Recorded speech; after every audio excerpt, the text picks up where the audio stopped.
What's going on to the good people? We here. We here. We had to let you wait. Had to let you wait for a little while. What's up, everybody? What's going on to my friends? Check in.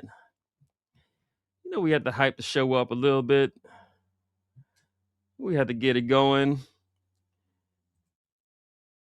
But let's get us going. Let's check in. Check in. It's Friday night. We got a whole show. You know how we do it.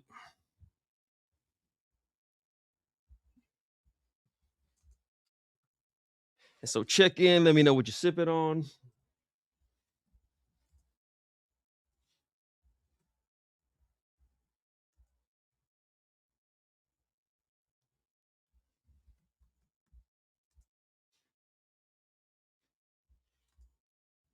What are we doing tonight? We doing a Cigar Aficionado top 10. Top 10. Top 10 cigars of the year. We love the list. Trying to make sure I spell aficionado right.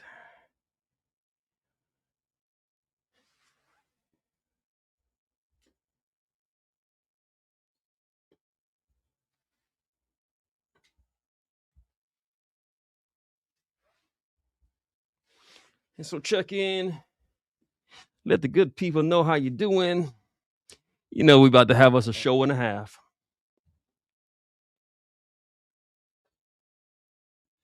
All right. I got aficionado spelled right. Okay, we ready. It's the little things. It's the little things. It's the little things like that. Let's get some music going. We working people. But we here for a good time. And so check on in. So good to see my friends here. Woo, we starting off, coming out swinging. Tonight, let me get my cigar. What am I smoking? Because the new Amazon Basin has come out. Everybody's going to rush to get it. I'll smoke me the 2027. I'll enjoy that tonight.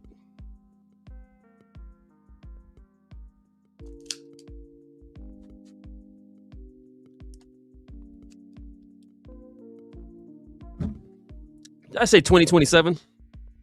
I'm smoking the 2025. And so the 2026 just came out.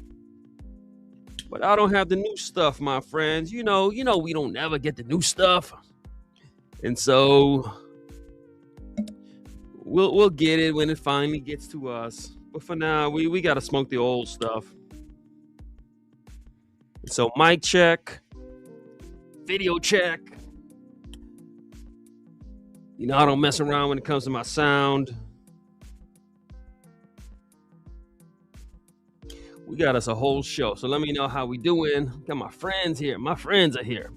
What's going on? My brother. My friend. I don't call everybody my friend. We got old Fogey on with us. You see, working men know what it's like. If you got a real friend, you don't even have to check in and be like, nah, dude, I've been busy. Nah, look, if you're a real man, we know. We know what life looks like. And so Fogey is here. My frat brother Bobby is here. We know a thing or two about friendship. And so we're going to have us a good time tonight. Folks is here.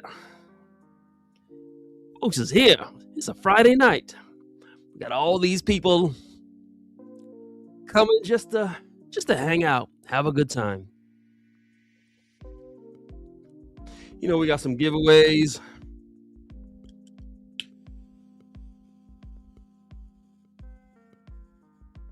So with my new job, I can't play golf in the morning, or I can't play golf midday anymore.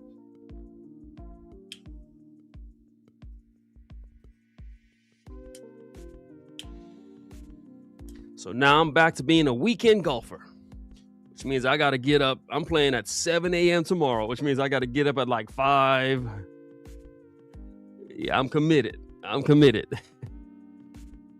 so I'm going to play some golf in the morning. I've been rising and grinding, working really, really hard.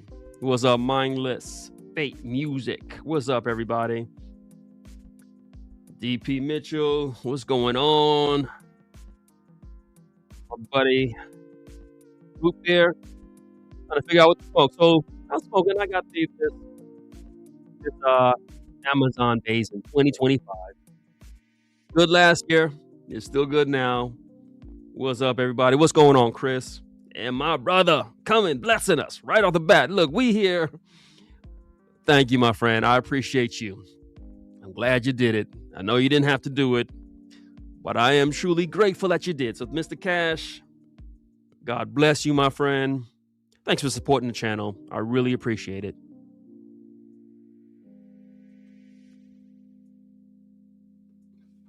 I was smoking Romeo y Julieta, sipping on some Jack. You doing the Jack straight, or is that Jack with Coke? Now, what am I drinking? Let me make this announcement. Last show was such a show. Listen, I haven't had a drink since the last show. I said I need to chill. I need to relax. This is gonna be my first drink since then. I haven't really been smoking that much either. After the last show, we did like a 2.5 hour we had a good time. Wow, an amazing time. Tonight, I'm gonna just take it easy. I've got me some Larceny Barrel Proof. I guess that's taking it easy for me. This is the old school Larceny when it was good. This is a bottle back in 2022. So I'm old school. You know, I'm an older guy. We always go old school. So I got the old school Larceny.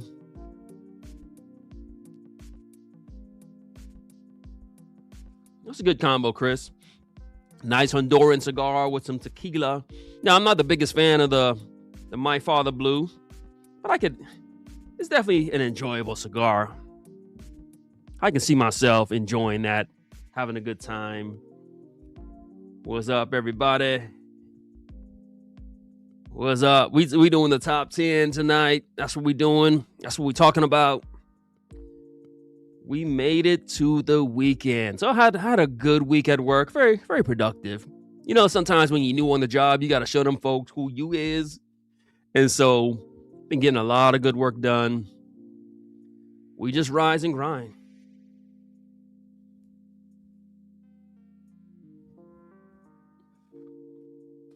All right, my buddy's about to go. Some exotic stuff. What's up, everybody? Young one. Thanks for everyone just supporting the channel, supporting this movement. What's going on, Cordell? What's up to the men, to the women? This is a equal opportunity environment. We got men watching, women watching. We got everybody, young, old, rich, poor, Catholic, Christian, Muslim, Hindu. We here.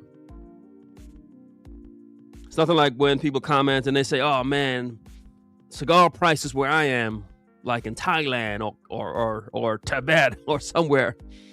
Everybody watches this. Handicap, I'll claim a 15 right now, but I'm so out of whack with the weather, holidays, new job. My game is just bad.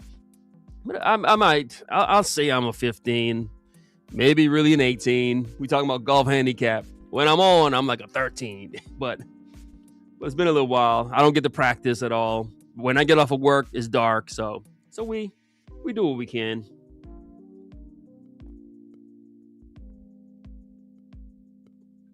Bobby's got some Jaime Garcia. I love that cigar.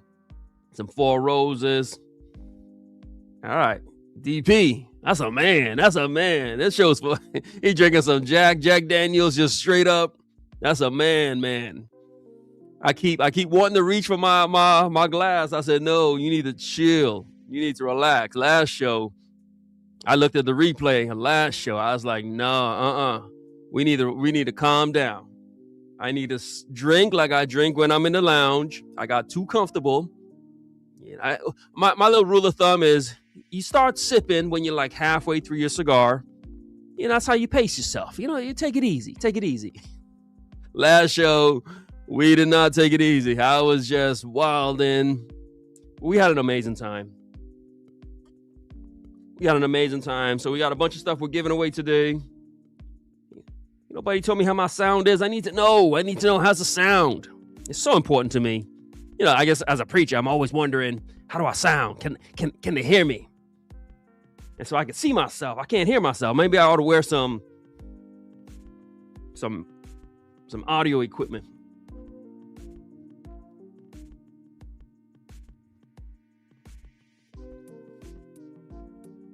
All right, Francisco drinking some water. I'm drinking water too. I'm waking up early. Well, I got my drink, so, but I am getting up early just to play golf. Had a great week. Everyone's talking about the Perdomo Legacy. I haven't had them yet. And some tequila. NHC's got a CAO Amazon Brasilia, and one of my most favorite favorite drink to have with a cigar, the E.H. Taylor Small Batch. I enjoy that. I love that with a cigar.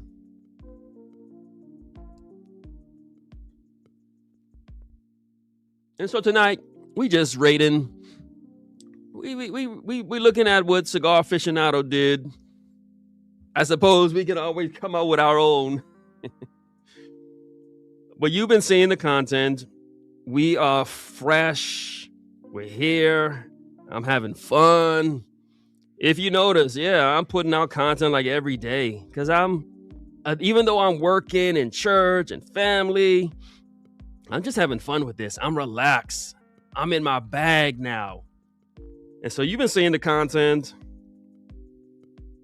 I like that I apologize video. I hope you got a kick out of that. Look, I'm a man. A man apologizes. There's some cigars I said I didn't like. And I know Old Fogey's on here, so he's a big Dunbarton fan. So I'm looking at the Dunbartons. Some of them really took me aback. And I said, wow, these things are good. I love that Red Meat Lover.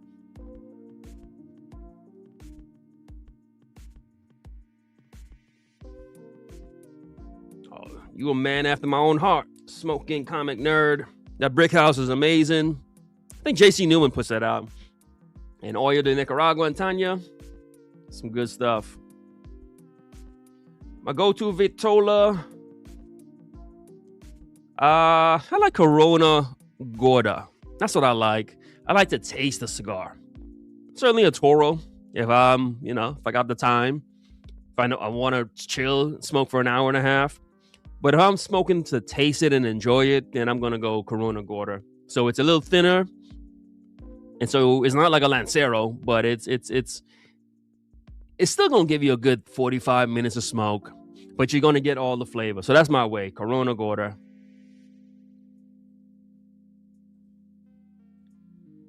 All right, sounds good. All right. Oh, here he is. I'm not making this up. Y'all remember Bob Louie from last show? Bob Louie is here. I said this. Bob Louie is here. What's up, Bob Louie? I hope you're doing good. I said this last show. So Bob, and we went over this. Bob said that I robbed him of some money. And I'm still trying to get the story. So Bob is here. So we look, I did not plan this. I told my wife about Bob Louie. She was disappointed in me. She was disappointed in us, gentlemen. The way we handled Bob Louie. For those who don't know, so Bob Louie apparently, I suppose he's a support of the channel. The fact that he's watching my live. He watched the live. I did like a 2.5 hour live last show. Bob Louie was on. Bob Louie has been commenting for a long time. So here's the story. And Bob Louie could probably even let you know what happened. He would know better than I do. Apparently, Bob Louie must have watched a video. At the end of my videos, I just say like, comment, or subscribe. But somehow, Bob Louie got a message that says send him some money. And not just send it to him, but send it to a lady. And Bob Louie, he sent the money. And I'm just piecing together the story. Because he sent me a comment saying, I'm a crook. I took his money. And I think he maybe even sent me an email saying I took his money, saying that I told him to give money to this girl, or there's some story. Bob Louie was on last week, and he was all upset. And we had a good time with Bob Louie last week. Bob Louie is back. And I said a comment last week. I said, I said, how good of a show do you have to put on for someone who thinks you're a crook and he still watches the whole show? This dude watches all my videos, comments. I literally, everyone who was on last week could attest to this. I said, look, let's just raise some money, whatever money Bob Louie lost to this endeavor. So it sounds like a girl tricked him out of some money. I don't know why the girl connected me to him or said, rise and grind, say, give me some money. Somehow Bob Louie sends a girl money, and now he's mad at me because somehow I'm connected to it. But anyway, so he's upset. He lost his money. And I even said, look, I even asked you guys, look, let's just raise some money so we can give it to Bob Louie. And I even said this, God honest truth. You guys remember this. And I did not come here to talk about this. I said, Bob, look, however much money she got you for, I said, let us know. And I even offered to just pay it back. I said, I'll send you the money back if it's reasonable. Now, if she got you for like hundreds or something, then that's on you. So I even said, hey guys, look, I even asked you guys, I've never asked many, what's it called? I don't know, super chats. I said, any super chats you guys send me, I'm going to send it to Bob Louie so we can get him his money back. Anyway, and so last week we had an amazing time at Bob Louie's expense. And I said, how entertaining do you have to be? I'm just one guy sitting here by myself. No brands, no panel, just one guy sitting here for like 2 hours, might be 2.5 hours, just talking. How entertaining of a show do you have to put on to pull this off? And then you got a guy like Bob Louie, who I guess doesn't like me because I ripped him off of money. The dude watches every show. And so, yeah, we look, I'm just having fun. I am in my bag.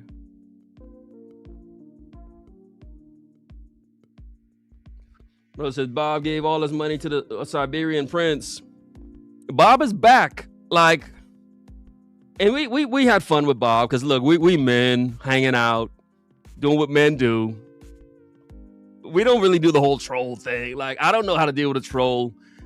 I'm the kind of guy, I'm like a real guy. So I don't really understand the whole troll thing. I treat people based on how would I treat you in real life. Like, in real life, and I said this to Bob last week. I said, look, we'll have fun with you on the internet and do this little fun stuff, but you don't want to be calling people a crook. What if you ran into me in real life? I mean, don't. All right, you get me off track, Bob Louie. Again, I am an honorable man. Like I'm having fun with you, but behave yourself. Yo, y'all hit the like button.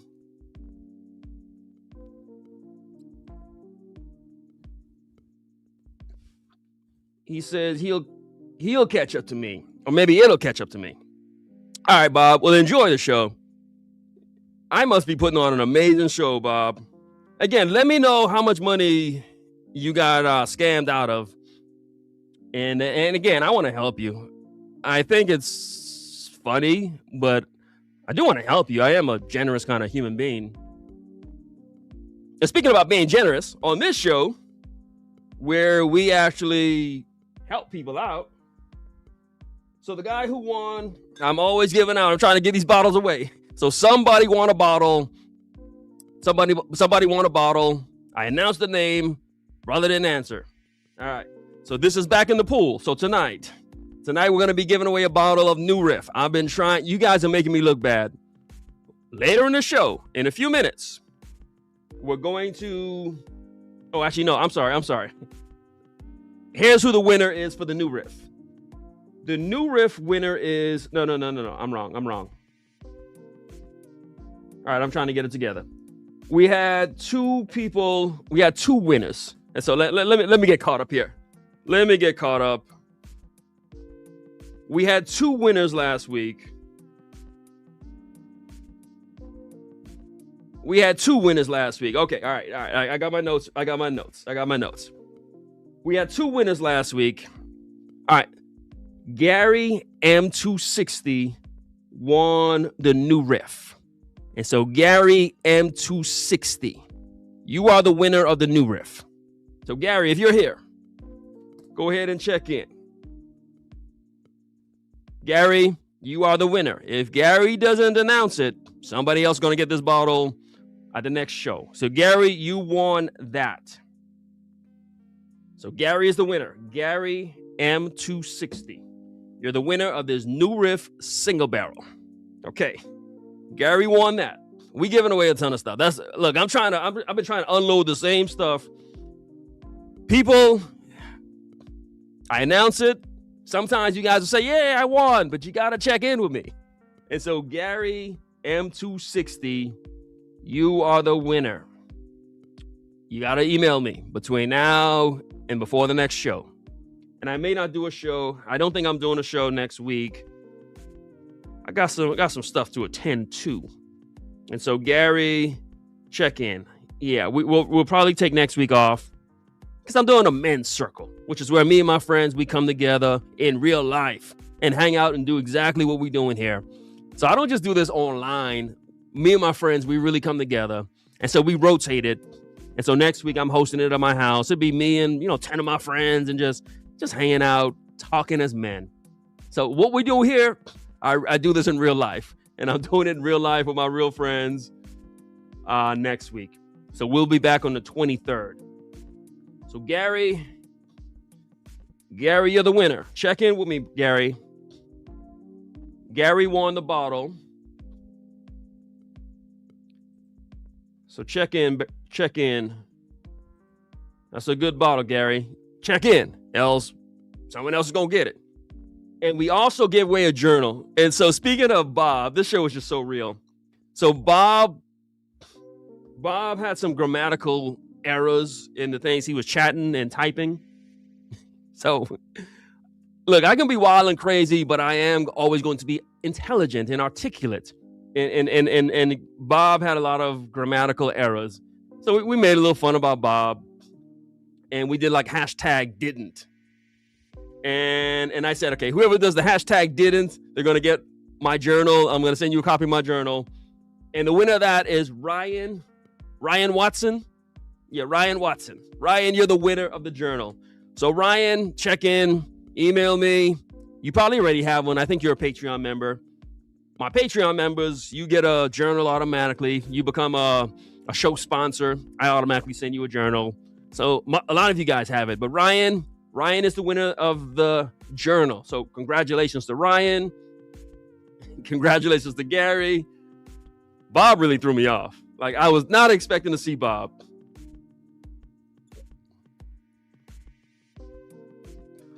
Yeah, brother. Yeah, I started the men's circle because I said, we need to come together.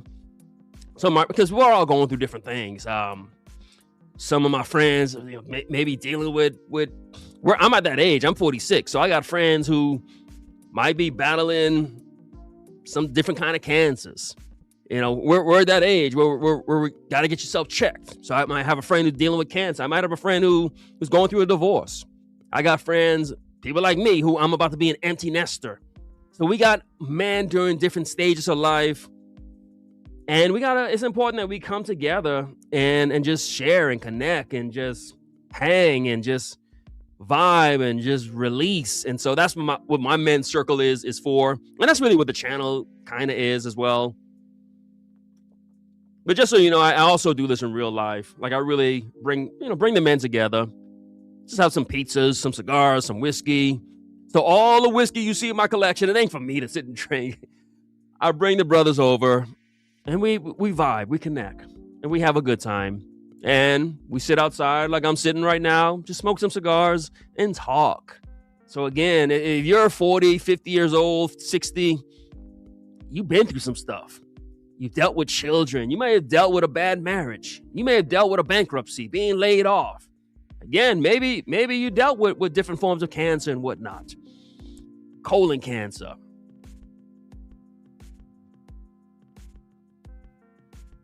Prostate cancer. Testicular cancer. So where else are we going to go to and just talk and connect and help each other? And so that's what we do here. I'm just here to help somebody out. All right. Yeah, my brother. Yeah, see, y'all making me look bad. I've been trying to give away this bottle every week. So you see it. I do a randomizer. Somebody gets something every week. And so Gary M260, you're on the clock for the bottle of New Riff. Ryan watches all the time.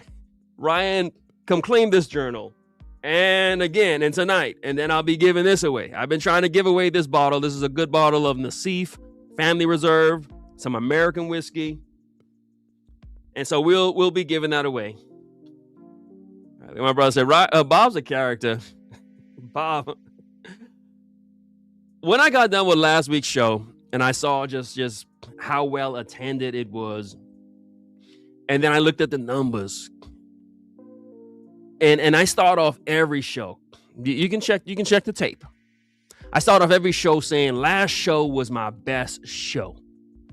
And I'm going by the fun I had. I'm looking at the numbers. Every show is better than the last show. Look at the numbers. Just scroll through the numbers. I'm just sitting there thinking, I thank you all. You all are pouring into this thing, making this thing happen. Every show we do is just getting bigger and bigger and bigger.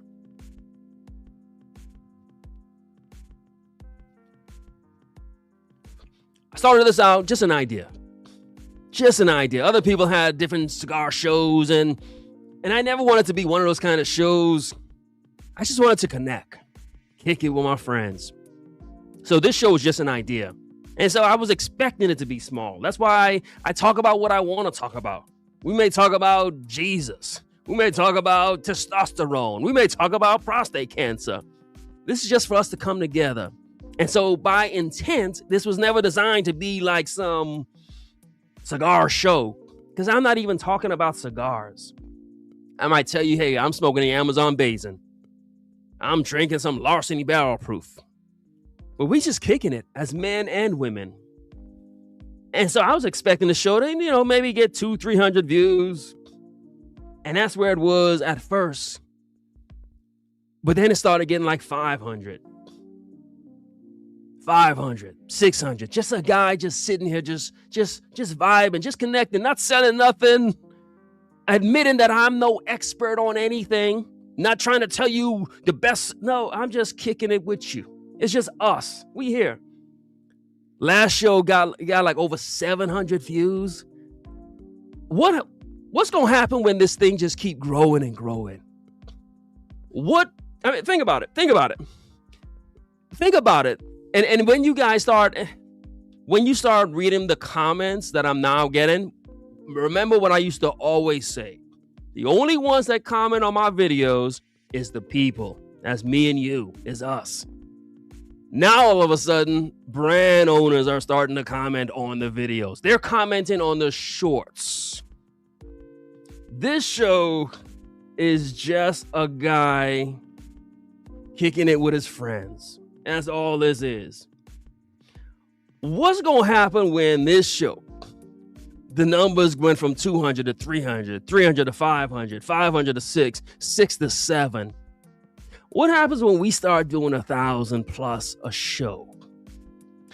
What does that mean for the whole industry when the biggest cigar show is just a guy kicking it with his friends?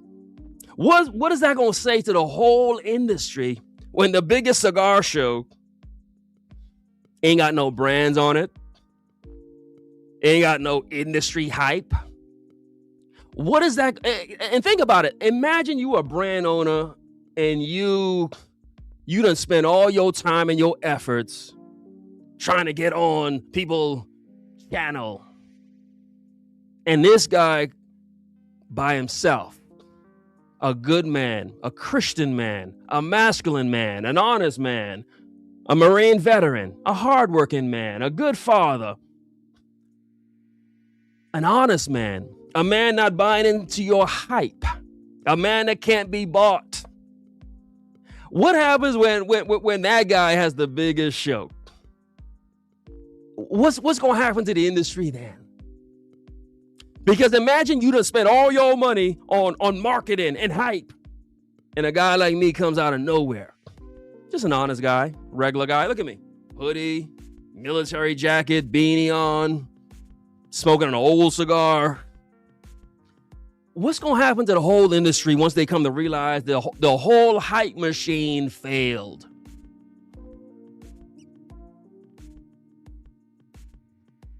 And so as my frat brother said, last show was lit. It's just us.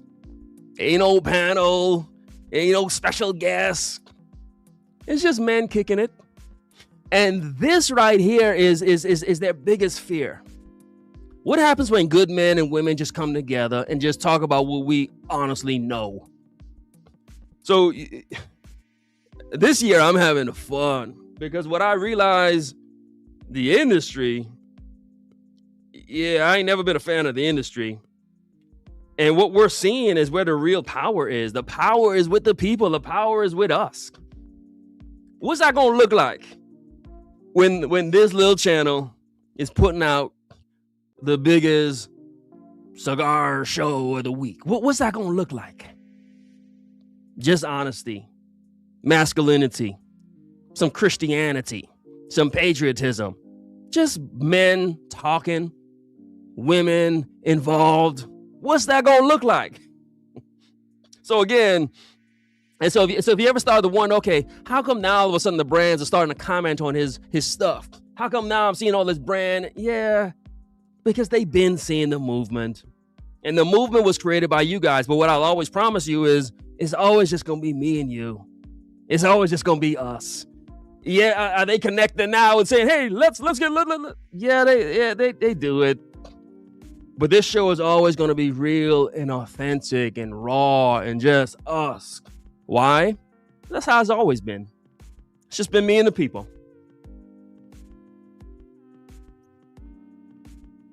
And so I do the content for you all. I have fun. This is our inside joke. Every video, every live, you know the joke. So when I say something like, shouts out to Bob, you know who Bob is. This is for us. And of course, there's going to be new people who try to jump on the bandwagon. Okay, you're welcome, but this is for us. This is for us, guys. And so hopefully you've been enjoying the content. I like the video I did, the I apologize, because a man is always growing.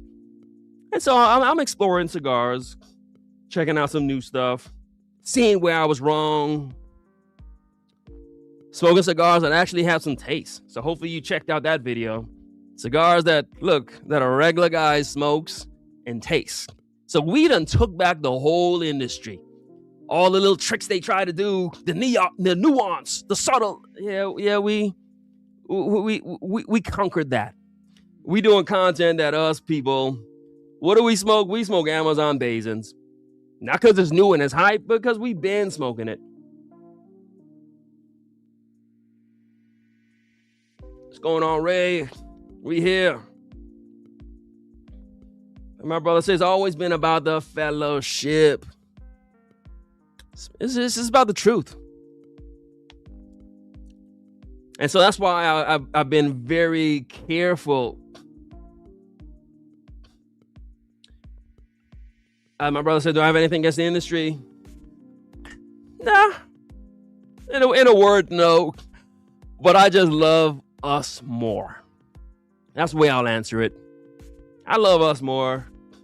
I love the people more because it's always been me and the people. Maybe that's just a pastor thing. It's just me and the people. And so that's where the focus has always been. And I just like to see, when we started out, I always had an idea of what would happen if we just stayed true and authentic. And now it's fun. It's fun enjoying it.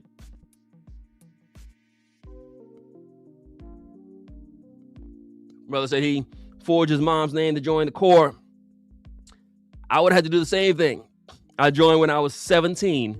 I didn't have to forge her signature, but she signed up. So if you're under the age of 18, your parents got to sign for you. So I was 17 years old when I went into the Marine Corps. And yeah. That's what men like us do. So we just cut from a different cloth. So the brothers, the sisters who watch this show, shouts out to you, respect to you, to our soldiers, our Marines, our airmen, sailors, Coast Guards, everybody. That's what this show does.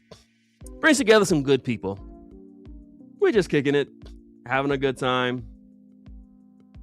I'm loving the Lampert Limitada. I'm really loving Lampert.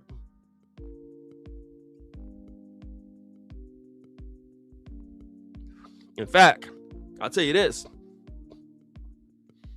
I'm loving Lampert so much, so I got a call the other day.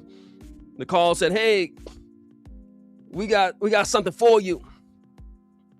And it's with regards to so I'm really loving Lampert. I thought they were just another hyped up company, but they got some sticks.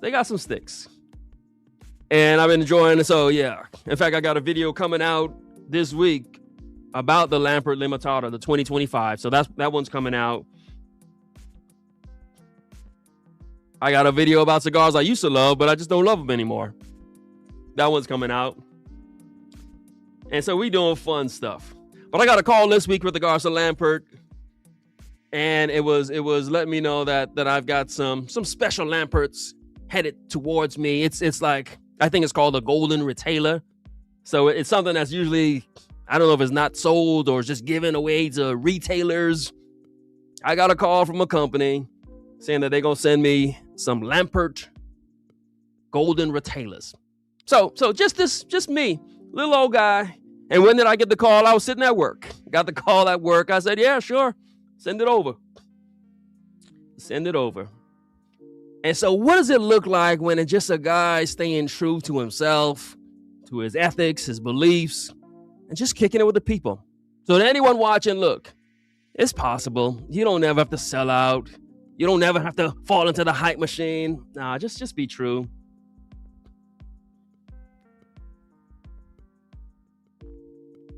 I stay with the people because the people made me. That's who made this channel. And so we doing content for the people. All right, favorite all-time fragrance? Let's go with Oud Wood, Tom Ford Oud Wood. Probably favorite because I also like Tuscan leather. I'm a Tom Ford kind of guy. Today I wore Creed Aventus to work today. So, but yeah, Tom Ford. All right, so we about to dive into the show. All right, so I already told you, Gary M260, you got a prize coming up.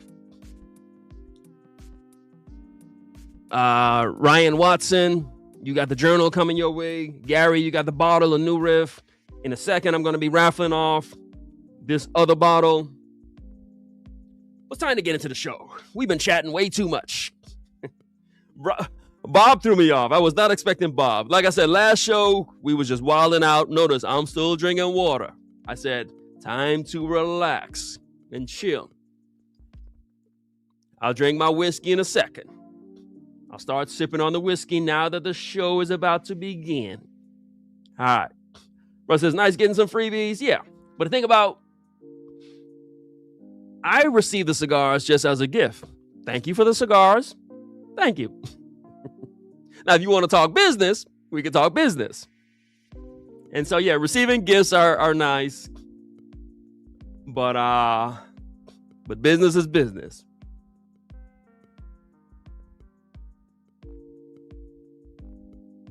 So smoking this Amazon Basin, loving this thing. Grape. It just tastes like grape. I used to say plum. Now I'm getting a ton of grape. Enjoying this.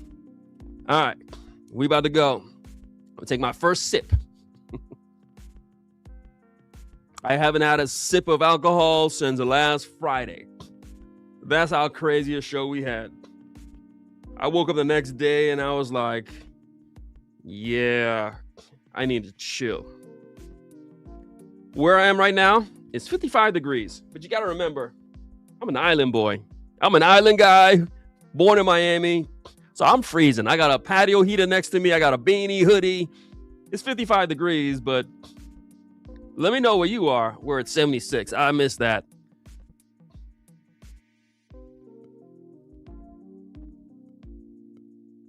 But I said, yeah, YouTube. See, YouTube been seeing the game from the start. YouTube, yeah. These algorithms ain't dumb. YouTube understand where the real engagement is. YouTube can see that, okay, YouTube sees stuff, advertisers see it, companies see it, then they respond to it. But I just want to make sure y'all know, we keeping it real always, because y'all made me. Y'all supported this from the start. So we ain't gonna make it and switch up, you know. We here with the people. In fact, I got a video coming out soon that's entitled Brands That Are Based on Hype. And I'm calling them all out. I'm having fun with the people. That's what we do.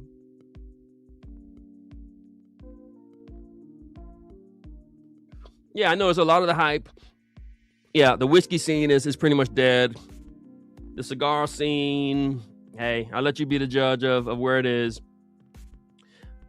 But speaking of cigars, so tonight we talking about Cigars Aficionado Top 10. They did a top 25, but I don't have that kind of time.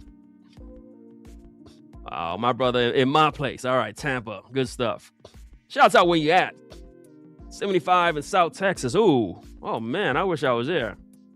43 in Kansas City. In Ray, 64 degrees and raining. Man, how y'all got better weather than me? I'm in Southern California. Cigar Aficionado. There used to be a time, and here's how crazy things got. I don't know how we got to this point, into this place. There used to be a time where we used to kind of make fun of Cigar Aficionado. And so their top 10 would come out, and of course we respected it. They were the media, and so they've done the work. I love Cigar Aficionado. Got nothing bad to say about them. I don't know why it's so. I see so much content creators who have a problem with Cigar Aficionado. That's the source. That's, you smoke cigars. This is all about Cigar Aficionado. That's why I subscribe to them.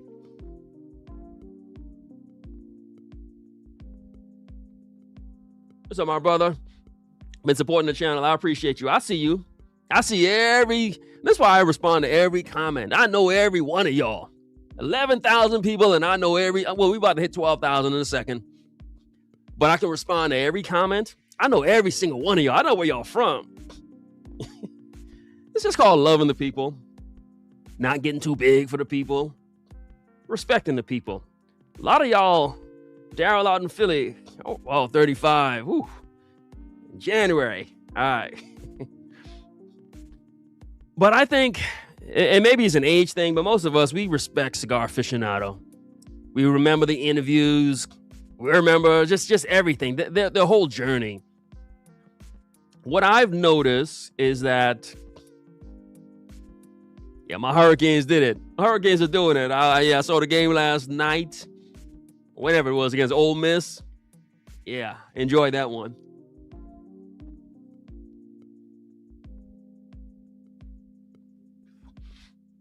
Cigar Aficionado, that's the media. If you smoking cigars, you ought to check out Cigar Aficionado. I don't know how you could diss them. I don't know how you could not like them.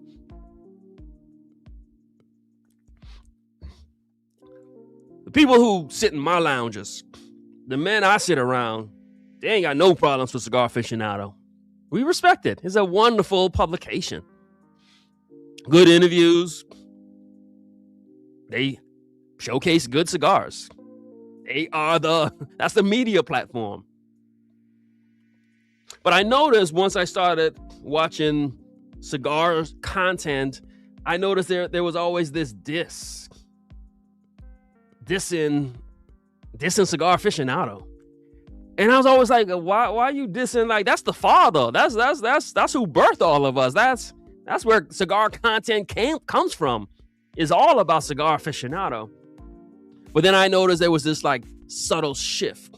And then people would say things like, they're paid for, they're bought awards. I never thought that. I never seen that. And nobody I ever talked to in real life ever said that. We look forward to Cigar Aficionado. But then what I started noticing was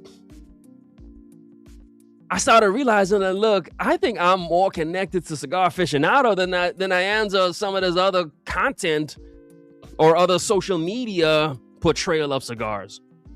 Because I don't know if it's just me, but when I watch most of the top 10 lists that I watch, a guy like me, I got no idea what these guys are smoking. Like every year most cigar content creators, when they do their top 10, is always like some exotic cigar, some new cigar, some space age cigar, some cigar that is here today, gone tomorrow.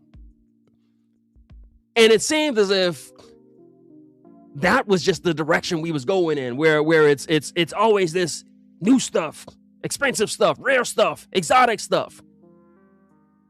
And it's so funny because now we're in a place where Cigar Aficionado actually has more regular cigars.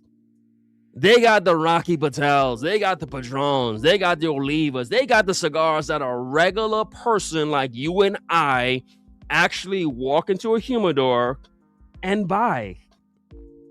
And I never thought we would get to this day where I can say, no, the cigars for the regular people is in Cigar Aficionado. Because the cigars I see on YouTube, I only see on YouTube. I don't see these cigars anywhere else. Most of the, and I even read the comments for a lot of these videos, and I'll see comments like, great top 10 list. I've never smoked any of those cigars you just mentioned, but I'll check them out. So I'm like, okay, where are these cigars coming from? Like, are they in regular humidors? Or do you guys just live in luxury cities and towns? Or because they're not in the humidors I visit. And so, yeah, I love Cigar Aficionado. I like the pictures. I like the spreads they do. I like the interviews they do.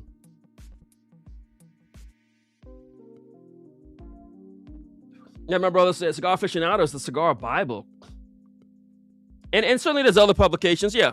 Half Wheel. But again, I'm always like, some of the things we end up dissing, how come the stuff we always want to diss is the stuff the regular guys smoke? How come every time I turn on a video, somebody dissing Perdomo? Like, y'all don't smoke Perdomos in your cigar lounges? That's all we smoke. All we smoke is Perdomo champagne. All we smoke is CAO Brasilia. All we smoke is we smoke Rocky Patels and we make fun of it, but we still smoke it.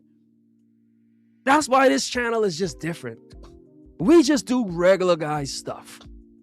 And yeah, like my brother says, yeah, we look at Cigar Aficionado. It's so funny. The hipsters always want to push us away from what's normal. The hipsters want to say, Cigar Aficionado is out of touch. No, y'all out of touch. Cigar Aficionado is doing what they supposed to be doing. And they're going to be here 10 years from now, 20 years from now, because that's who the people read. That's who the people watch. And the hipsters are always trying to change something. I think Daryl wraps it up, sums it up perfectly. He said, the young men usually rebel against their fathers and try to assert an identity. Amen, my brother. That's exactly what's happening. We talked about that last week. I think it's probably an age thing. It's the newer guys trying to say, no, we're not gonna take it. You know, like it's a new day and we're doing new. All right, okay. But cigar people, we kind of old school people. I said this in the show last week. I said cigar people, we ain't got the apps for everything. Cigar people, we walk in the coffee shop, give us a black medium coffee. Here's $2. That's us. We ain't got the app. We not ordering this fancy special drink. When we get a whiskey neat. That's it. Like, that's who we are.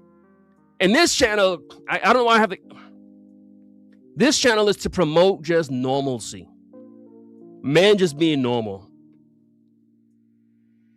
Now, sure, if when you order your coffee, if you got to get it with the goat milk and the 6 pumps of espresso and a little bit of oil drizzled on it and some honey and then some skim milk, and if it take them 75 minutes to make your coffee drink,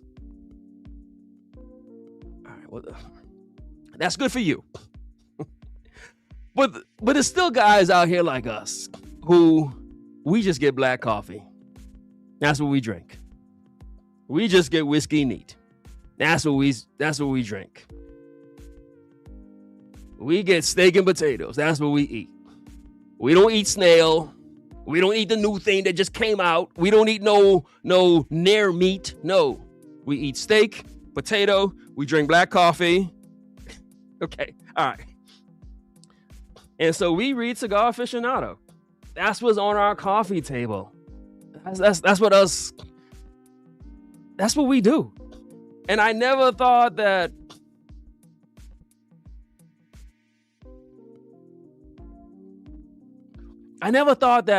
Cigar Aficionado would be the exceptional thing, the bougie thing. Like, nah. Notice how the media tries to change narratives. So the media, these new guys want us to think Cigar Aficionado was out of touch.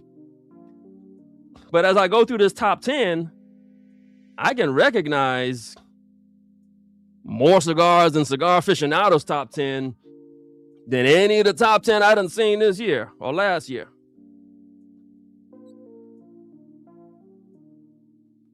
Brother enjoying his Liga Privada. Enjoy it. Yeah, that's a true working man smoke. It's old school. It's a good cigar. Yeah, I give him a lot of hell. Liga Privada is a good cigar.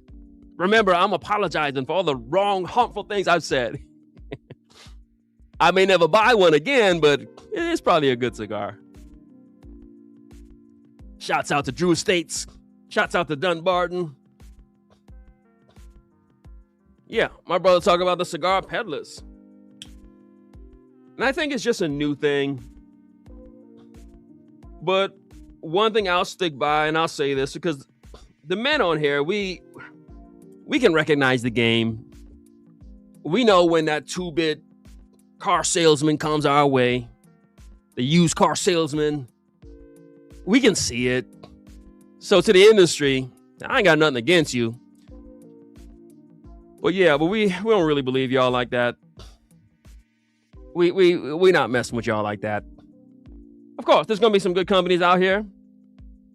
I'm hearing a lot of good things about Avowed. I've been praising Lampert. So it ain't that we don't like the new stuff. It's just that when you get a little bit older, more grounded, you don't always have to chase after the new stuff. Like I'm smoking a Amazon Bays in 2025. I got stuff that go all the way back to 2018. I don't have to chase and run and get to 2026. I'll get it if I want to, but I don't have to. And I think that's the thing a lot of people just don't understand. When you get a little bit more mature, set in your ways, you come to understand who you are. Products don't really make you like that. So, like my brother said, you can sit down and smoke your Perdomo and you good with it. You don't have to smoke the latest and the greatest. And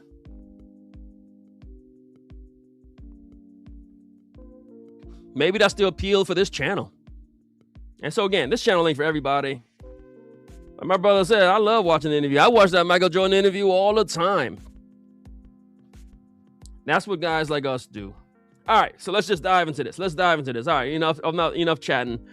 And so we're just gonna look at the top 10. I'll share with you some commentary on them. We're already an hour into the show. We're an hour into the show, and now we're about to start. Again, my last show was my best show. Because we just bring in truth, honesty, integrity.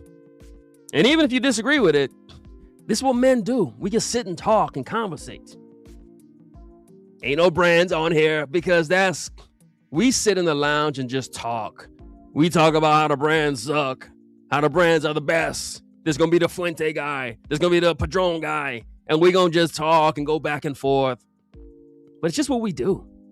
And so again, when I do that video entitled Brands Based on Hype, I want the brands to know, look, this is what we've been saying about y'all. This ain't just me saying it. This is what the people been saying about y'all. Anyway, let's get into the list. All right, looking at, so Cigar Aficionado, they got a top 25. I'm just showing, and then we'll just probably have some commentary. I know I'm way behind in the chat. All right, first one. This is number 10. Number 10.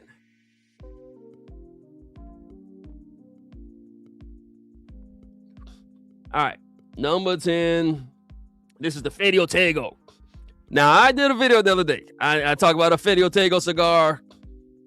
In fact, I think old Fogey, he may have sent me a Ferio Tego, and I think the Elegancia. I haven't smoked it yet. I did smoke the Suma. Didn't like it. I thought it was just meh. I did a video. I said I thought it was. I said it tasted like a yawn. I said just you know when you go to a restaurant, nice fancy restaurant, and you order a meal, you pay a whole ton of money for the meal, but the meal just ain't did it for you. You ever went to a fancy restaurant, left the fancy restaurant, and stopped at a McDonald's on the way home because you were still hungry and you wanted like something with taste? I mean, that was my experience with the Ferio Tego that I smoked.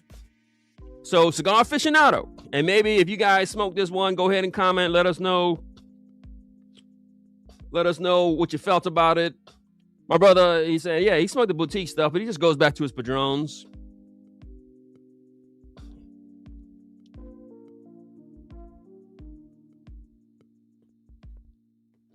Most of y'all, you smoking Liga Bravadas.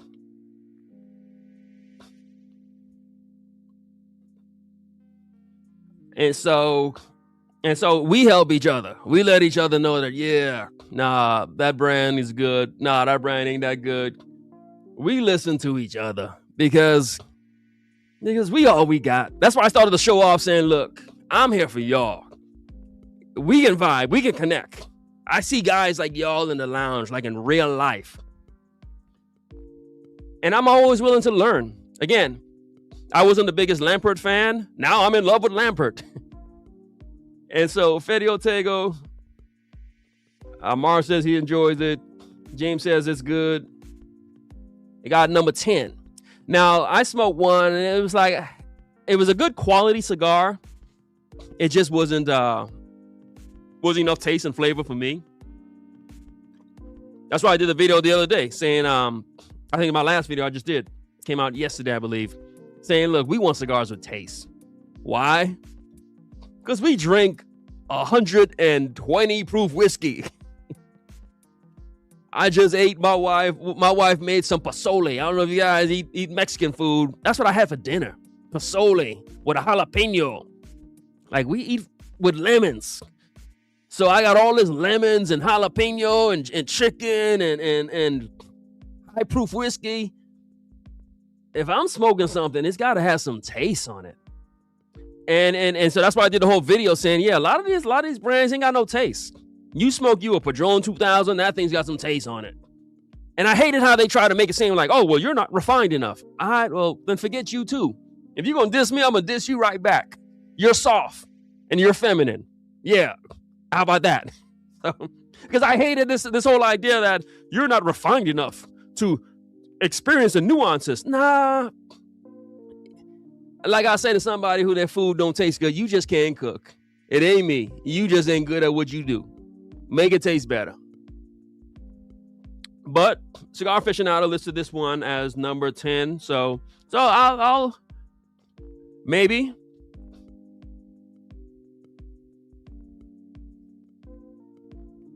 Maybe they're good. And so I'll try them out. Maybe 6 months from now, I'll do a apology for Ferio Tego. But as of now, yeah. So that was number 10. And so, hey, look, it's good to have new stuff.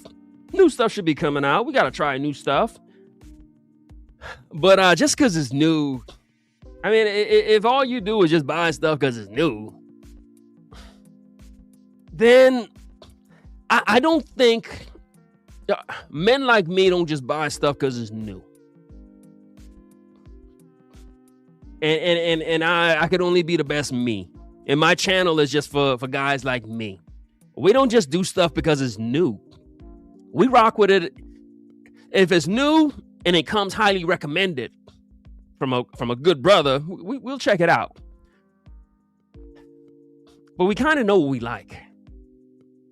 Don't mean we don't try new stuff. Don't mean I won't walk into a Starbucks and order like some, I don't know, some pumpkin spice latte. I'll still order it, you know. But I know what I like. Brother Mindless says, Padron 64.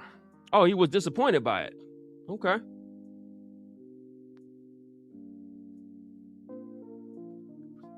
The number 9 cigar of the year by Cigar Aficionado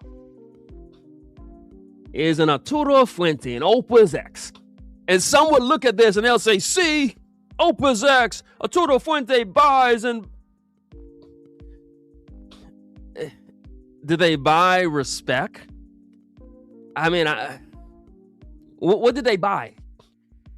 Arturo Fuente puts out the best cigars. In my opinion, they put out amazing cigars. I like to think in I think Jay-Z said one time, he says, they said they made Hov. Well, if they said they made me, then tell them make another me. And so I'm always left wondering, okay, so if you say Arturo Fuente does this and Padron does that, why don't you just, you can't do it too? You ain't got no marketing budget? Like, I mean, what, you just gonna lose? Listen, men don't cry. If you a cigar company and all these other companies is in Cigar Aficionado and you a cigar company, and when the list comes out, all you could do is cry about it and say, oh, I'm not in the list because I didn't. So you running a business, right? You hyping up your products in every which way. Is it that they bought the ads, or is it that they just put out good cigars? And if you a man and you talking about why you lost and why you not listed and why you not, that's like complaining. That's like saying, that's like the Cowboys saying, this is why we didn't make the playoffs. No, there ain't no reason why. If Cigar Aficionado releases a list, if you ain't on the list, you're not going to look within yourself and try to figure out why you not make the list. This is the only list that matters. This what regular people smoke. The problem is they didn't want to do the Cigar Aficionado, so they tried to backdoor it with the social media hype.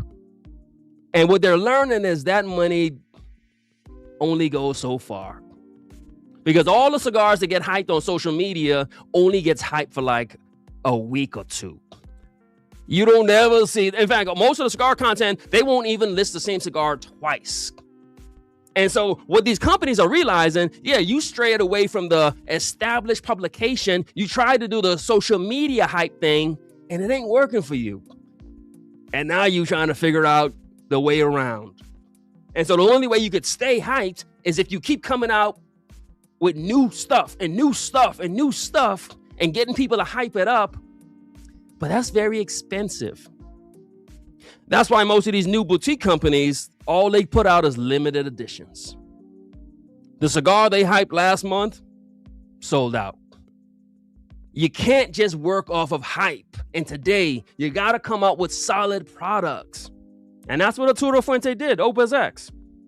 Sure, there's always some new Opus X.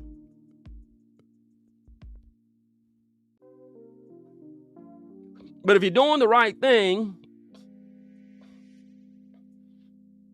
it's going to work for you time and time and time and time again.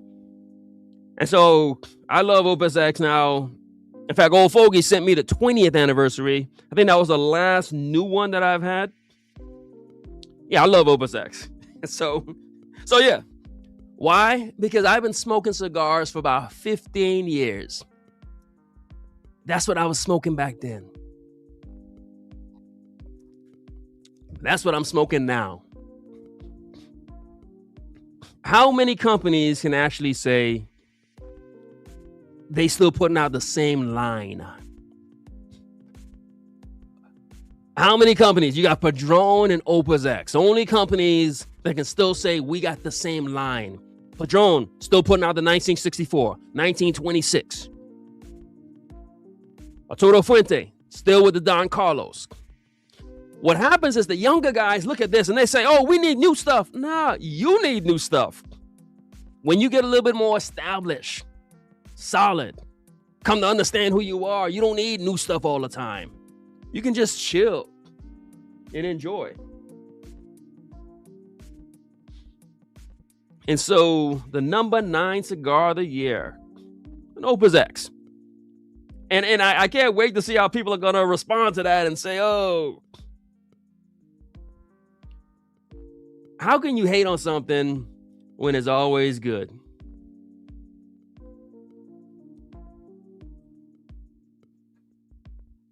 And my brother said, that's why Saka always doing interviews. Do you see, who is it? Carlito Fuente? Do you see him always having to do interviews? When's the last time you seen him on a podcast? I don't even know who's running Padron right now. When's the last time you seen somebody from Padron on a podcast? You can work off the hype. And again, I got a whole video coming out talking about brands just based on hype. You can hype. Let me ask you this. When's the last time you seen a Ferrari commercial? When's the last time you seen a Rolls Royce commercial? When's the last time you seen a Creed Aventus commercial? You see, if you make a good, solid product, the people are going to gravitate towards it. They're going to recognize it. And sometimes what you're doing, you just watering down your own brand with all the hype. I mean, I'm watching some of these. Okay, look. All right. This is what we do. We just get to vibing and talking. I'm watching some of these. So you guys brand owners, right? And you doing all these little shows? Dude, you mean to tell me you running a company and you got time to be doing all these little podcasts? Do you think Carlito Fuente is sitting down doing little podcasts? Sometimes you get the respect that you put out. You think a guy like me is gonna buy your cigar when you sitting here? You look small. You look like a little timer. Again, that's how I look at it. Because if I'm gonna spend $20, $30 on a cigar, I at least want to know, is this a real company? Are you for real? Are you really doing this? But if you just hear, you just like a little hype man. I'm just saying, I'm being honest. I'm saying what we say in the lounge. Like, we don't rock with everybody like that. So number 9.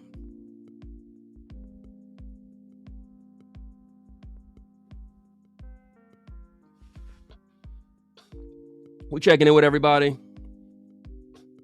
My brother says most cigars are not made by the company owner. Yeah, it's all, and I talk so much about that. It's all just coming from the same farms.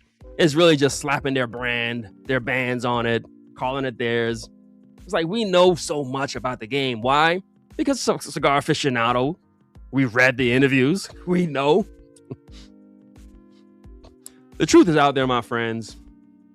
And I think what some of these companies is hard when your company is based on hype when you're dealing with grown men. You see, grown men ain't gonna fall into the hype too much because we know what we smoke. But if you can deal with the younger generation, if you can get the new smokers, and if you can build some hype, yeah, you can get new guys, 20-year-old, 30-year-old, you can get them to buy anything. You're not getting no 40, 50-year-old man buying a cigar because you did a podcast. Come on now. Make a better cigar. And yeah, if you want to advertise it, yeah, advertise it in Cigar Aficionado like a grown-up. If you want my grown-up money.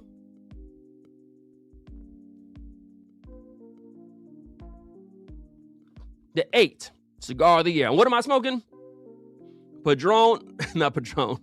I'm smoking an Amazon Basin. Yeah, my brother said, yeah, most companies the term would be white label, where they get the product and they just kind of slap their own labels on it. Number 8, cigar of the year by Cigar Aficionado. The Source for cigars. Remember back in the days, The Source? If The Source said you got 5 mics for the video or for the rap album, you got 5 mics. That's it. There's one source. The source for cigars is Cigar Aficionado. Number 8. All right. They got some Cuban here. I think it's a Cuban. Diplomáticos, Habana.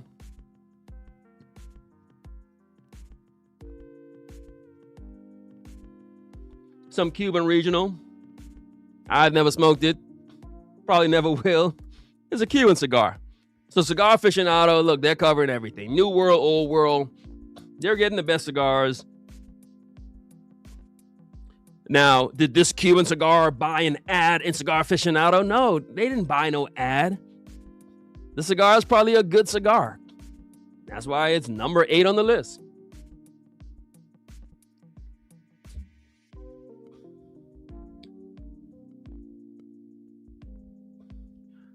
My brother says, smoking cigars just 2 years now.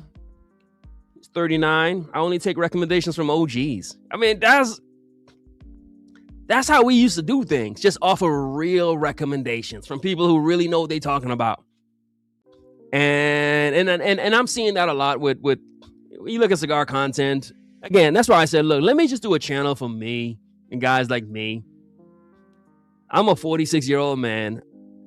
It ain't a whole bunch of stuff I can listen to some kid recommend and go with, you know. And that's just an old school way of doing it. So smoking comic nerd, yeah, I don't know any other way of doing it. You take advice from the elders. You listen to people who know what they're talking about.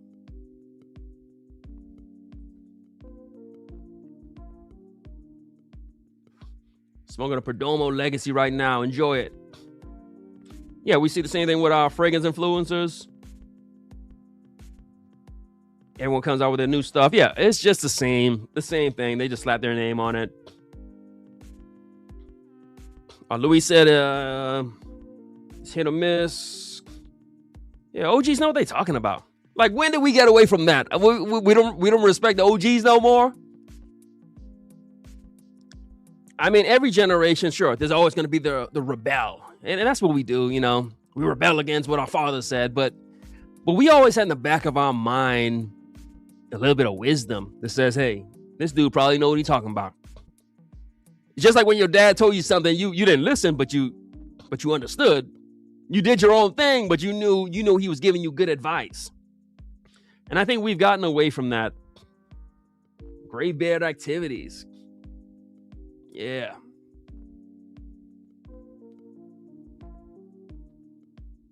Stocks or crypto? I ain't got no crypto, but yeah, I'm heavily invested. Stock market. It's something I did. And that's what this show is so good about. So, how did I get my money? I'll tell you what I did. When I was 17 years old, we said this earlier, I went into the Marine Corps. Right out of boot camp, a financial advisor came to my platoon. She says, if you put away some money into an IRA, if you put away $200 a month, before you know it, you'll be a millionaire. So a lady told me that, do the math, I don't know, 30 years ago, when I was 17 years old. She said, if I just put away some money in an IRA, if I just started investing my money, just putting away a little bit, 10%. And so that's what I did. I did that when I was 18. Now I'm 46.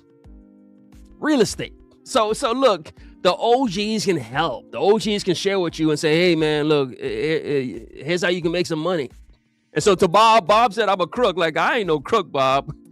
I just been doing it right. Sometimes you got people who, we just did it right. I grew up watching the hustlers, the con artists. I seen that move. When I became of age, I said, look, I'm just going to work really hard. I'm going to be like that turtle. I'm going to get that slow money, that slow, easy money, slow grind.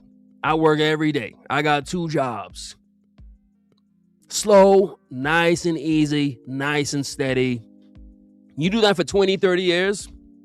One day you look at your portfolio and you're like, dang, that's me? Okay. This is the kind of advice a guy like me can offer you and say, hey, look, this is what the OGs did. This is how we do it. I don't know about the new stuff. I don't know about no crypto. I can't tell you about that, but I can tell you the old school way of doing it. Yeah, Bob is here. Bob is here. Yeah, Bob was here. Bob probably still listening. Bob listening to the show, taking notes. Bob, that's why I could easily send you money. So if you're like, oh, you ripped me off, Bob, I'll send you money and then fix it. But Bob, if you hang out with the OGs, if you just listen, if you just get out your feelings, if the young man would just take the time and just say, hey, look, let me listen. Let me learn something. Imagine you 20, 30 years old and you heard what I just said. Put away 10% of your income into your 401k.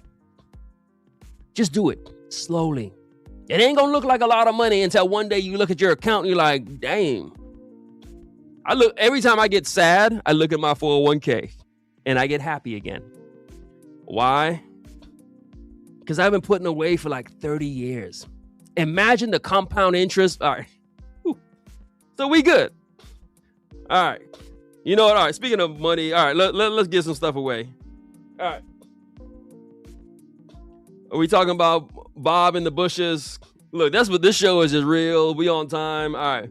Bushes. Hashtag bushes. And I'm giving somebody this bottle. Hashtag bushes. And you get a bottle of this Nassif Family Reserve. Hashtag bushes. You see, what I did, I just did it the slow and right way. And when my money started piling up, started buying cigars, started buying whiskey, started buying houses. So that's why everything I have is what I've been bought. So this ain't new money. This is, I grew up poor, but then I stopped being poor because I started listening. And I think a lot of people, they don't want to listen. Nobody want to listen no more. Everybody think they know what they talk about. Nah, just listen.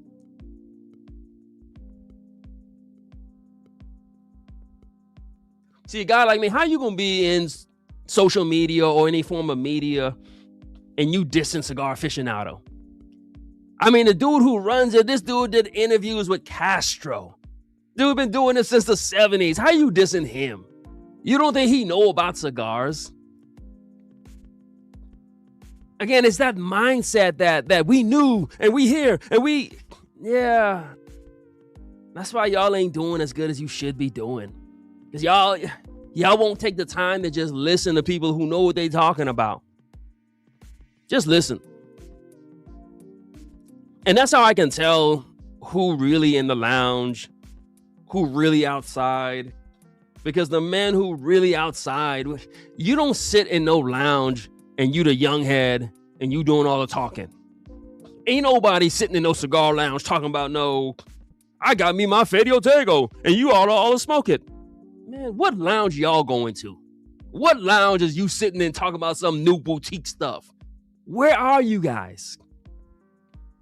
The lounges I go to, we got men smoking Perdomos. And that's who you sit and listen to. Because that man know what he talking about.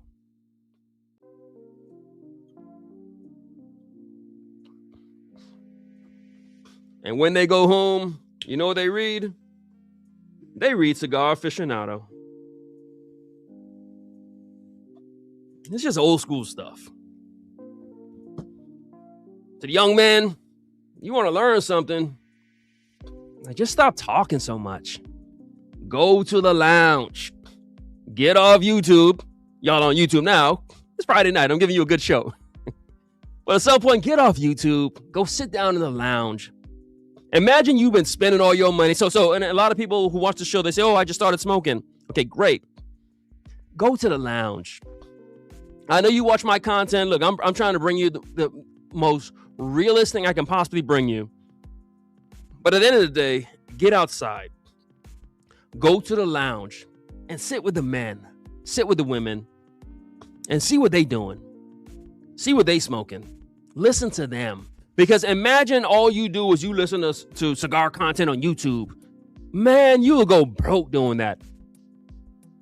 Imagine all you do, you listen to cigar content on YouTube, and every cigar you buy is going to be some $20 brand new cigar.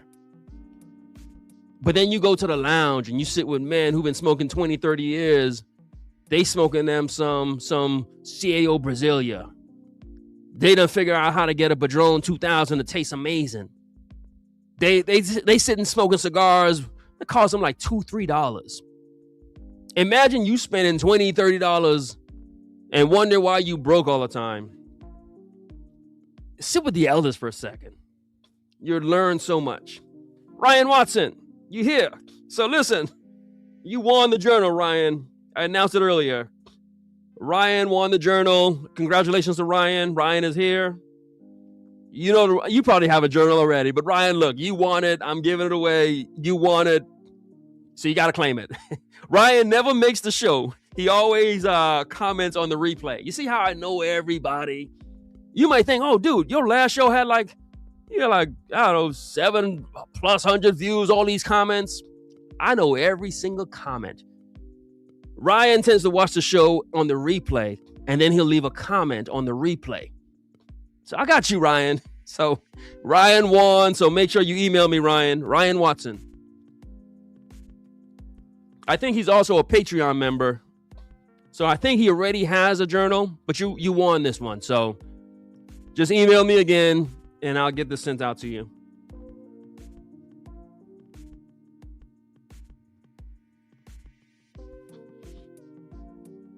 Yeah, Charlie, that's good advice. Go to the lounge and just chill. You see, this is what I was doing when I was like 12.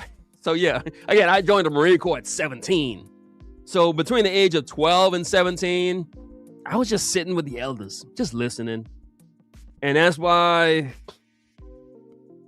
my life worked out the way it did. That's why I'm sitting in a nice home in Southern California, enjoying everything I want to enjoy. And so again, the show, we just talking about cigars. But if you really hung out at the cigar lounge, and if cigars for you is bigger than the rolled up leaves, and if you really understand what's happening, I think you'd learn some things. And that's what this show is for. This show is for the men and for the women. We just different. And it's all good.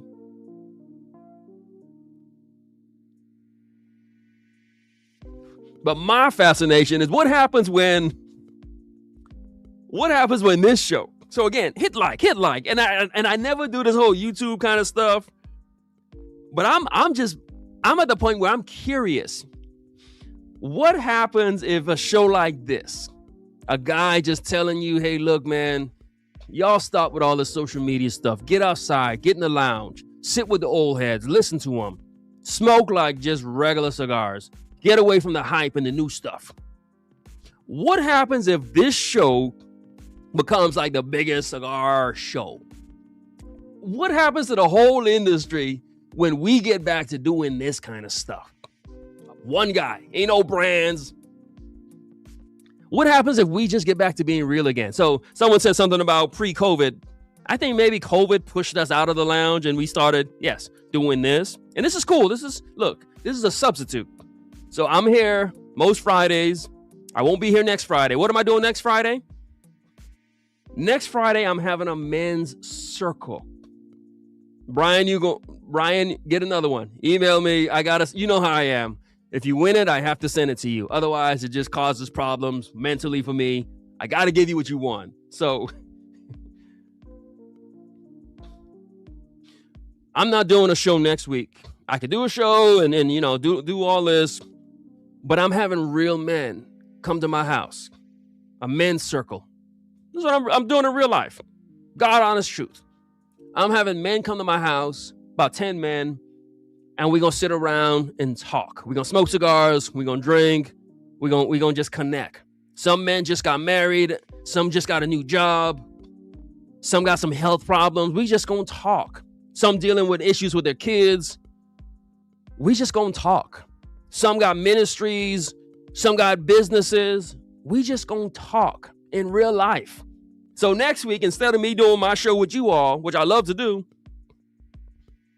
I'm gonna be really sitting like in real life with real men, having some real conversation.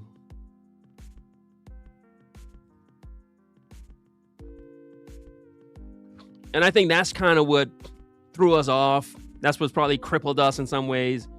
We're not doing this kind of stuff. And in the absence of doing this kind of stuff, all you got is hype.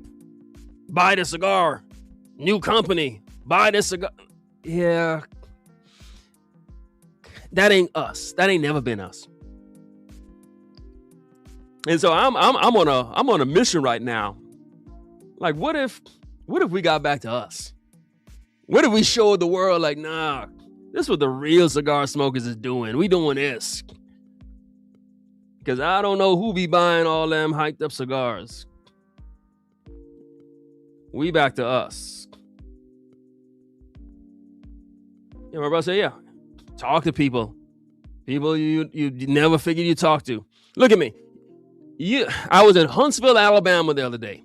Huntsville, Alabama. Now, it's grown a lot. It was growing a lot. But I'm in Alabama. I stumbled into a cigar lounge. I didn't know anybody. I'm in Alabama. I ended up having an amazing time. Smoking cigars, talking with strangers. We had a great time. I'm in Alabama. I don't know if I got to explain nothing to you. But I had an amazing time. I left thinking, wow, I had fun. I can't wait to go back to Alabama. That's what's really outside, my friends. If you really get outside,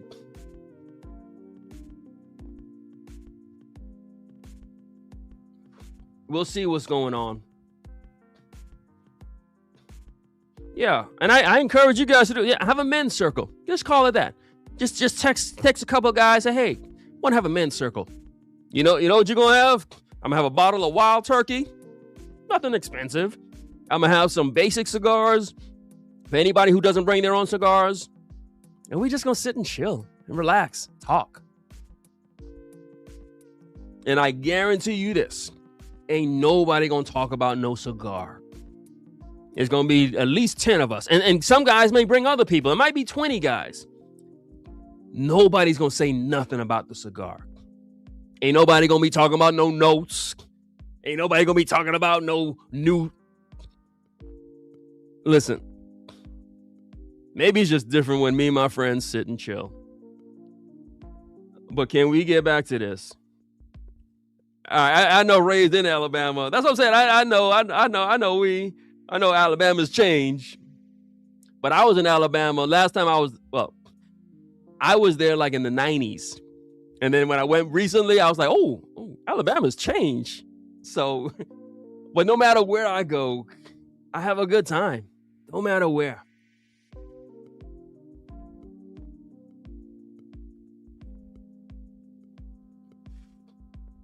And another thing, back in the days, and all the guys know this.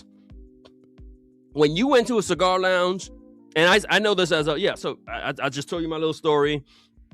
I was poor, and I just started investing. I was a Marine. I just said, all right, well, what else am I going to do with my money? So I might as well put 10%, 20% into my Roth. And I just kept doing it. And so I got to a point, I'm buying Opus X and all that. But there was a rule. At least this is what I did. When I went to the lounge and I had me an Opus X, you know what I did? You took that band off. That's what we used to do. I know it's changed now. Folks don't do that no more. And you can tell the age of people and how long people have been smoking. But back in the days, you took the band off. As soon as you took your Opus X out or whatever you had, you gently took the band off. And what you had, just 10, 20 guys, bandless cigars. So nobody was sitting there talking about, I'm smoking an Opus X. I'm smoking an Atabey. We didn't do that back in the days. That's a new stuff. So when I say I always smoke Opus X, things worked out for me. But you never showed off about it. You just smoked it and enjoyed it. And nobody knew what you were smoking because nobody cared. It didn't matter. And so now when I see these brands and I'm like, oh, okay. Yeah. I mean, y'all just cut from a different cloth, you know?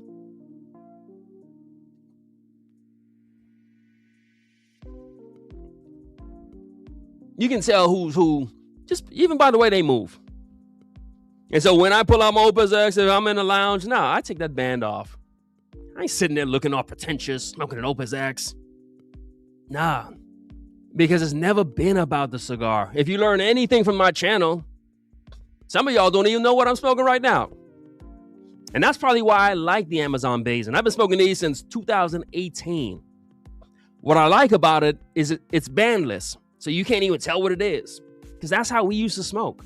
It wasn't about hype. It was just men just talking. Some of us been to a cigar lounge, we sat, and you just know your place. You know, okay, you know, this their lounge, them two talking, I'm just listening. You ever been to a lounge, sat there for 2-3 hours, and just listened? Yeah, all right. That's what we doing. So, hey, have a men's circle. Yeah, you got the idea here. Just invite some friends over. Have some men's circle. I love that definition walking stick. And I think the 919 Maduro, some good stuff. So, Ryan is going to claim his prize. Gary M260. Please, come on, claim your prize. I don't want to have this bottle next week. Gary M260, claim your prize. And like I said, Nassif Family Reserve. What would we say? Hashtag bushes? Hashtag bushes, because hashtag bushes, we giving that out to somebody. Hashtag bushes is an inside story, because this channel is just for us. Half the stuff I say on here is just for us. For those who don't know, you got to watch the whole replay. Hashtag bushes.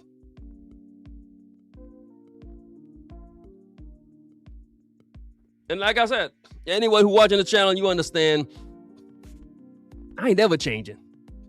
This show gonna always be the way that it is. God honest truth. God honest truth. I would say one of the biggest names in tobacco reached out to me yesterday. God honest truth. That ain't something I'm really trying to do. I might do it, might not do it. This show gonna always be for the people. This gonna be us. This gonna always be just a men's circle. But the only thing that I like to do is to say, hey, what does it look like if we just stay real and authentic and we become the biggest? Not for me, but just to say, hey, look, what if truth and righteousness wins? What if the brands and all the hype and the media and all that stuff? I just think it'll be funny if all these companies spend all their marketing money and it turns out a channel like this, a guy, just a simple guy. Yeah, I think that'll be so funny. What's up, Johnny OCD? Yeah, I'm enjoying this Basin.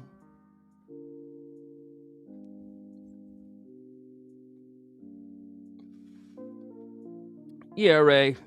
I suppose based on where you are, it's hard to but again, there's a lot of good men and women out here. And notice I keep saying men and women. So yeah, there's a lot of good people out here. And so that's what I'm doing next week. I'm having a men's circle. Some brothers coming over. And again, if you don't live close to a lounge, you can always. That's why I do live. I mean, I'm outside of LA. I'm outside of LA. I can't say the brand. I'm a businessman. I won't say the brand. I'm a businessman.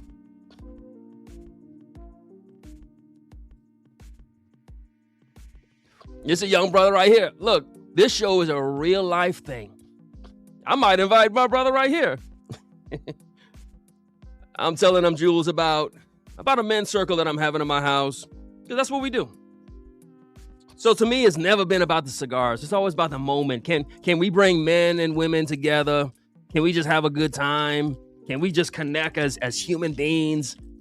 And so that's what this show is about. It's about just good people just coming together. All right. So okay. So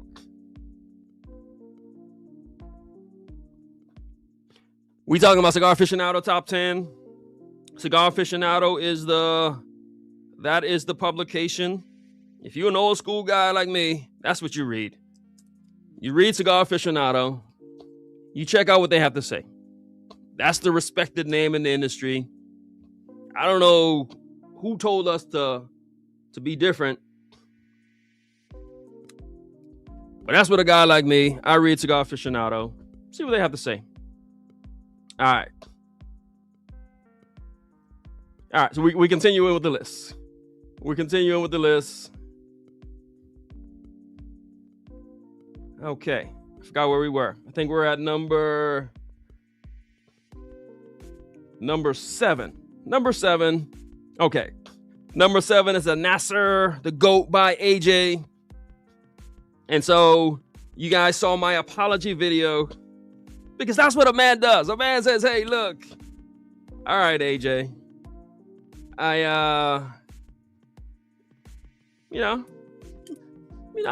I said it in a way that probably wasn't the best way to say it, that I don't like AJ cigars. Obviously, I smoke a ton of AJ cigars. And obviously, most people, I'm willing to bet most of you guys on here, you all smoke AJ cigars. So this is a cigar. I smoked it, enjoyed it. I wasn't wowed by it. Let me know what your thoughts were on this cigar. Let me know if you smoked it, if you enjoyed it. Okay, what am I lighting up right now? So I just got done smoking the Amazon Basin 2025. Will I get the 2026? I had an opportunity. I said, and it got on the shoot. I had an opportunity and I said, let me just chill. What am I smoking now? I just lit up the Crown Heads La Carême. And so I always try to make sure that my show is real. I just put out a video about cigars that taste good. As much as I don't like Crown Heads anymore, this La Carême was a cigar that just tasted good. So I still got a bunch of these, and I reach for these. This is just a good cigar. I enjoy these. This is what I smoke. And the ones I have, someone said that these cigars are now no longer being produced, and I, okay. It was the best thing Crown Heads made. Again, I used to love the Mil Diaz. Really like this. Really like the Juarez. But if you want a flavorful cigar, and I don't know what happened to Crown Heads. I think Crown Heads was just making cigars that were good, and maybe they got away from that. Crown Heads, and we all remember this because Ron Real used to talk about Crown Heads a lot. Crown Heads was good. He was putting out good stuff. And I think they bought into the hype. I think they started getting into that hype train. And now look at them. And I say that for all these different brands. That's why I'm putting out a video. Brands based on hype. You don't want to be like a Crown Heads. Just make good cigars. Make good, solid cigars. Try to be like Padron. Try to be like a Toro Fuente. The hype is only going to last for like 2-3 months. Look at all the cigars that get hyped up. Do you want that quick money? We talked about money a second ago. Or do you want to have that long, steady, guaranteed money? Look at Crown Heads. Look at what they did.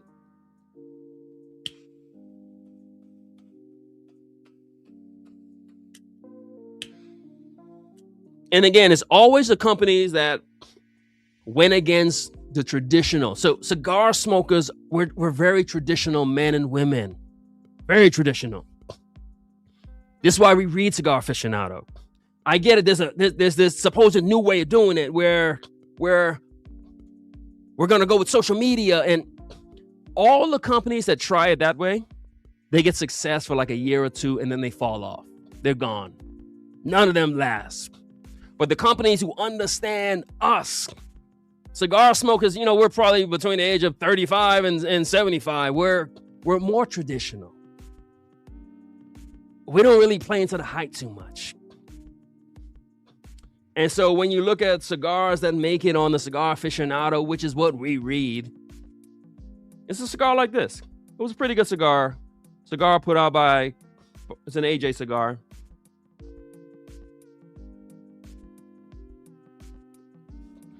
Thank you, my brother. Much success to you as well. Johnny OCD smoking an AJ. I love, as I tell you all the time, I love the Traducan. I love the H. Upman 175th. I can just name off AJs that I like. I love the Romeo y Julieta by AJ. I love everything that comes out of Foundation. I love everything that comes out of Aging Room. So there's some pretty good stuff out here. All right. Let's speed this up. We just talking about the list. We're not going to hate on the list. This is the list. If you smoking cigars and you don't, this is what and I'm willing to bet. So Johnny said he's smoking an AJ right now. The Shredder Knife, smoking an AJ right now. I mean, everybody. This is what regular guys smoke. Again, I'm outside. I'm really in cigar lounges. And this is what regular guys smoke. They smoke Perdomos. They smoke Brazilias. They smoke AJs. They smoke Padrones. Bro says he loves the Decino. And so that's why I was really just having fun with the whole AJ thing. Are they a little spicy? Yeah, it's a little spicy. But at the end of the day, the man's a legendary maker. New stuff is cool, but when you're a man and you a little bit more grounded in who you are and you know what you like and you don't have to really chase for the new stuff all the time. So I'm enjoying this La Carême. And notice, I'm chilling tonight. I'm taking it easy. Last show, I was wilding out. I'm drinking water and I'm relaxing. I'm waking up tomorrow playing golf. I'm going to come home, finish my sermon, preach on Sunday, and then probably smoke a cigar after service. And so again, we won't have a show next week.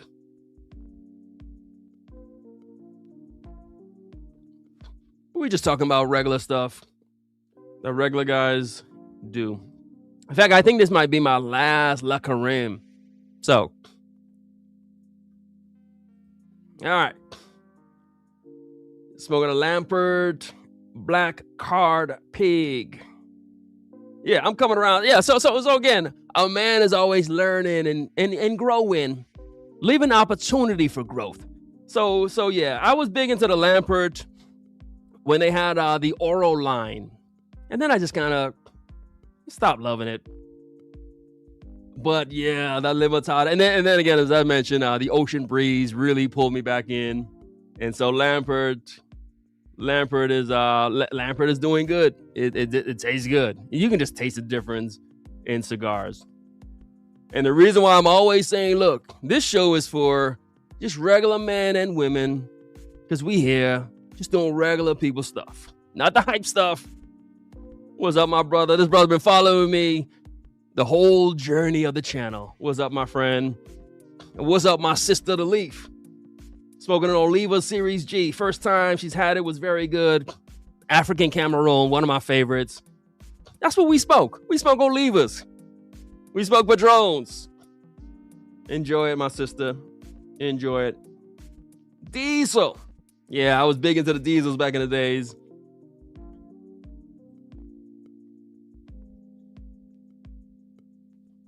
Yeah, I used to get mad at the AJs because of all the spice on it. I mean, I would say most of it I still don't smoke. And now here's a good question. How many do I smoke back to back? Like, this is the only time in my life, only when I do my lives. And so I went this whole week, and I always like to make sure that we understand. So the last time I had a drink was on my last live. And so I don't watch this show and think, oh, this is what he does every day. No. This week, I'm probably going to end up smoking like 5 cigars in total. So yeah, moderation is key. As far as drinks, this is my first drink for the week. And so moderation is key. Let's take care of our health and whatnot. But I normally don't do the back-to-back thing. Only if I'm doing a live. And look, I've been kicking it with y'all for an hour and 44 minutes. This is the only time if I'm talking to my friends, this is the only time I'll smoke 2 cigars. So no. I average maybe a cigar a day. So the back-to-back thing is that's just if I'm kicking it with the fellas. So next week when the friends come over, yeah, we'll probably do this. But moderation is the key. Yeah, I love the H up, man. I love the 175th. I didn't really like the 180th. That 175th, I believe that's a medio tiempo leaf. So that's that good stuff.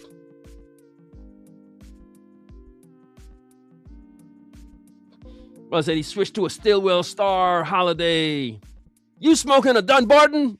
And so again, it's all about, it's about growth, progression. A man can admit and say, hey, I think the Stillwell Star, I believe that's a Dunbarton cigar. And I know my friend, old Fogey's a big Dunbarton guy. And so, I've been enjoying some Dunbartons. So it's about growth. So you can be grounded in what you do and understand what you do. And I think maybe that's where I think some of the knock comes into place. Just because we traditional men and we grounded, we know what we like, we smoke what we like, we check out the new stuff. We check it out. We're alive. Like I said, when I go to a Starbucks, I get me a medium. I get me a medium Pike's Place, medium black coffee. 95% of the time, that's what I'm getting. Now, every now and again, I'm gonna get me the pumpkin spice or some new latte that just came out, some gingerbread thing. Yeah, every now and again. But I just think that if you chasing the new thing every single time, that's not something a guy like me would do. It's good to experiment, try some new stuff. But at some point, you got to ask yourself, if I'm always chasing, like, what are you really chasing? Like, at which point do you understand what you like? Like, and I think that's where sometimes I wonder, okay, when did we get to this point? When did cigars become a big chase? Because it wasn't always like that.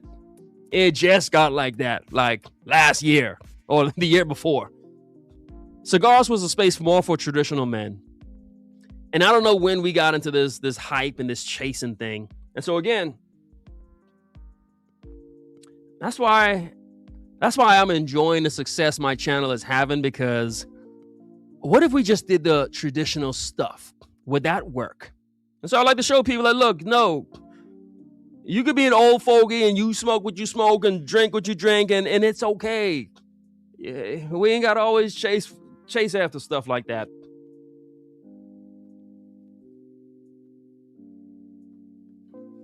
Yeah, my friend, that's my Christmas cigar. I enjoyed that anejo. Smoke the Edge Habano. Yeah, that's what we smoke. I keep a box of Edge Habanos on hand. Smoke what you like. A My Father cigar.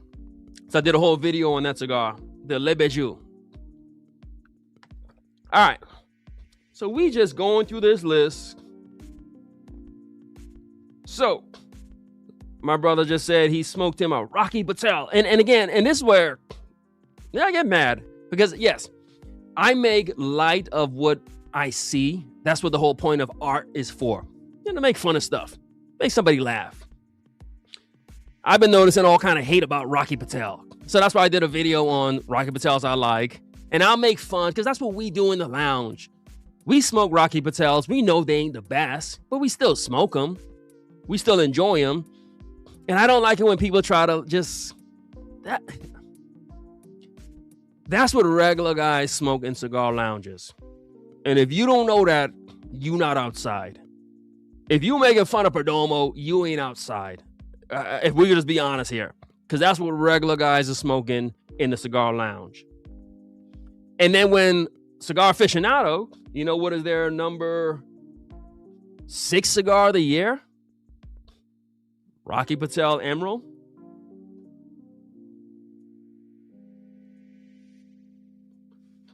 Is it because Rocky Patel bought an ad? That ain't why. It's because that's what folks is out here really smoking. They really smoking this. They really smoking the Edge. I mean, look, my brother says he smoked the Edge Habano the other day. That's what folks is out here really smoking. Now, yeah, I'm a Rocky Patel did try to come out with that conviction, and I'll call him out on it. But this is what regular guys is out here smoking, my friends. And so Cigar Aficionado gave this cigar number 6. I admit I haven't had this one, but let me know your thoughts. Have you smoked the Edge, the Rocky Patel Emerald? Once they came out with that conviction, I was like, man, I'm done with y'all. But I'm sure it's a good cigar. You don't get to success in life by cutting corners. Show me something that's tried and true. And so this is why I'm very hesitant with the new companies. Let me see if you're around next year or in 2 years. Rocky Patel been doing this for a long time. And so let me know your thoughts on if you've had this Emerald. I haven't had it. I imagine it's good. So I'm enjoying some Dunbardens. What I find is that the really, I guess you can say, high-end Dunbardens I tend to like.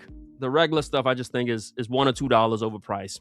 And that's the way I see it. My father, they tend to get cigar of the year most years. That Florida NT is one cigar of the year.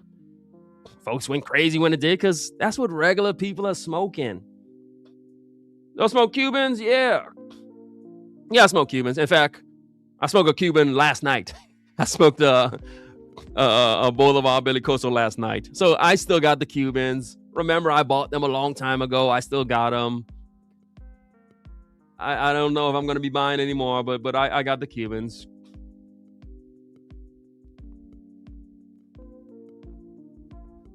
That Charter Oak is a winner. Good stuff. And there's a Rocky Patel private line. Okay. All right. So we just here kicking it with the people.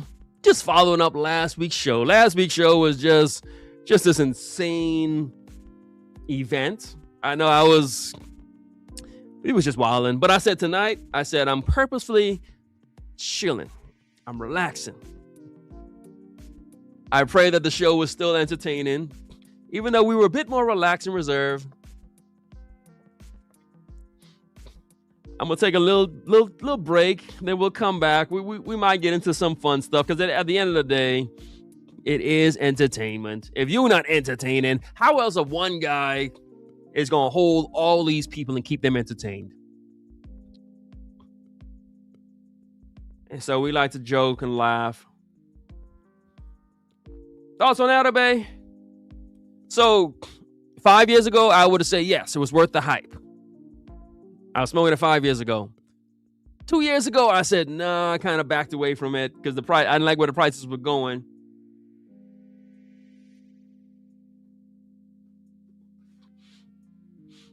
Now I'm back to smoking them.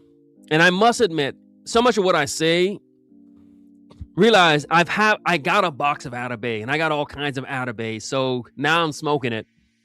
Does that mean I encourage you to go out and buy them now? I mean, I don't know if I would say that, but I would say I'm smoking the ones I have and I'm enjoying them. And so like with everything I've been saying this whole show, it's about that investment. It's about the time. And so that's why I'm just not a big fan of buying what's hyped and doing what's hyped. It's about buying it when it makes sense for you to buy it. Everything I buy came at a great discount. That's how I would say that. All right. The tobacco in it was pretty good. And I would say, even as I'm talking to you guys, so I went from that, I smoked the Amazon Bays in 2025. Now I'm smoking this Crown Heads Le Carême that, in fact, I'll tell you, it's limited edition 2022. So that means I've had this, I guess, about 4 years or so. This thing is kicking my butt, like... And I'm just drinking water, just talking to y'all, but I'm like, why am I dizzy? This cigar's got some strength on it. So it's Connecticut broadleaf. I'm like, damn, Crown Heads, that's why you struggling now. Like, go easy on the nicotine in your cigars, man. But again, I changed. So remember when I started, I was talking about I was talking about, oh, Tabernacle. I was smoking Tabernacle every day. I guess I was tougher back then. I'm smoking this Le Carême, and I'm seeing two of me right now. I'm like, damn. And it ain't the liquor. I ain't drinking a lot. But this cigar's got some strength on it. In Southern Draw, in fact, that Jacob's Ladder is a strong one. Speaking of strong cigars. Ray said the Emerald was okay. Okay. Regular guys smoke Jacob's Ladder. Rosa Sharon. All right. Let's continue on with the list. Number 5 on the list, Trinidad Espirito series. So I've always talked about, I think General Cigars makes these Cuban heritage line. I mean, it's not Cuban, but it's got the Cuban name. I've always said I don't like most of them, but I do like the Trinidad. The Trinidad has always been a good one. And so, and tell me what you think about. I've been really, again, I'm doing a video soon on brands that's just based on hype. And I always find myself mentioning the Cuban New Worlds. I don't think that those are good cigars at all. I've heard a lot of people say that the Cohiba Rubicon is good. It's affordable. It's good. Maybe. I haven't had that one. But the Trinidad have always been good. I've always enjoyed those. Let me know if you guys have had that one. All right. Yeah, I love Charter Oak. Brother Mark says that Rafael Nadal was involved with the Trinidad. Yeah, aging room. I used to love the aging room. I really love the Quattro. So that was an AJ cigar. I used to really like that. All right. This cigar got me dizzy. If you're like, man, he seemed a little off tonight. Like, yeah. I'm smoking this, and maybe because I haven't been smoking that much. I definitely haven't been drinking. I'm smoking this cigar, and I'm like, man, I need to.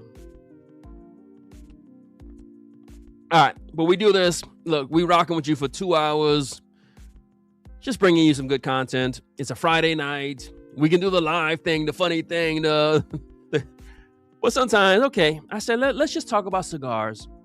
Cigar Aficionado is the voice of cigars. If you don't know that, then my friend, hey, spend some time with the elders. Like I said, sometimes I used to go to the lounge and just sit and listen. Sit with some guys who are a little bit older than you, a little bit more experienced than you, and just listen.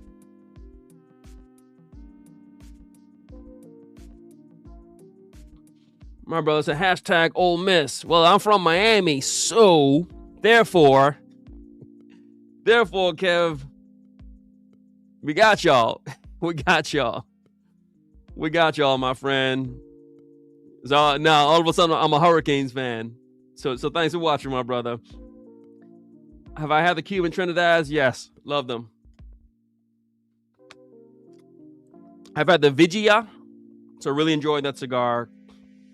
So Trinidads have some strength on it. So if you want to smoke a Cuban cigar that got some taste on it, remember I just put out a video, cigars with actual taste. I think most people that when they go to smoke Cubans, they're gonna be left disappointed. So if you're smoking like the H. Upmans, you're gonna be left disappointed. The Monterreys, you're gonna be left disappointed. If you want a Cuban cigar, if you're used to smoking like Crown Heads, this kind of stuff, then you need to smoke a Bolivar. You need to smoke Trinidad. You need to smoke Partagas as far as Cubans. I also like Vigidio, so that's a pretty good one. All right, let's wrap this up before I pass out.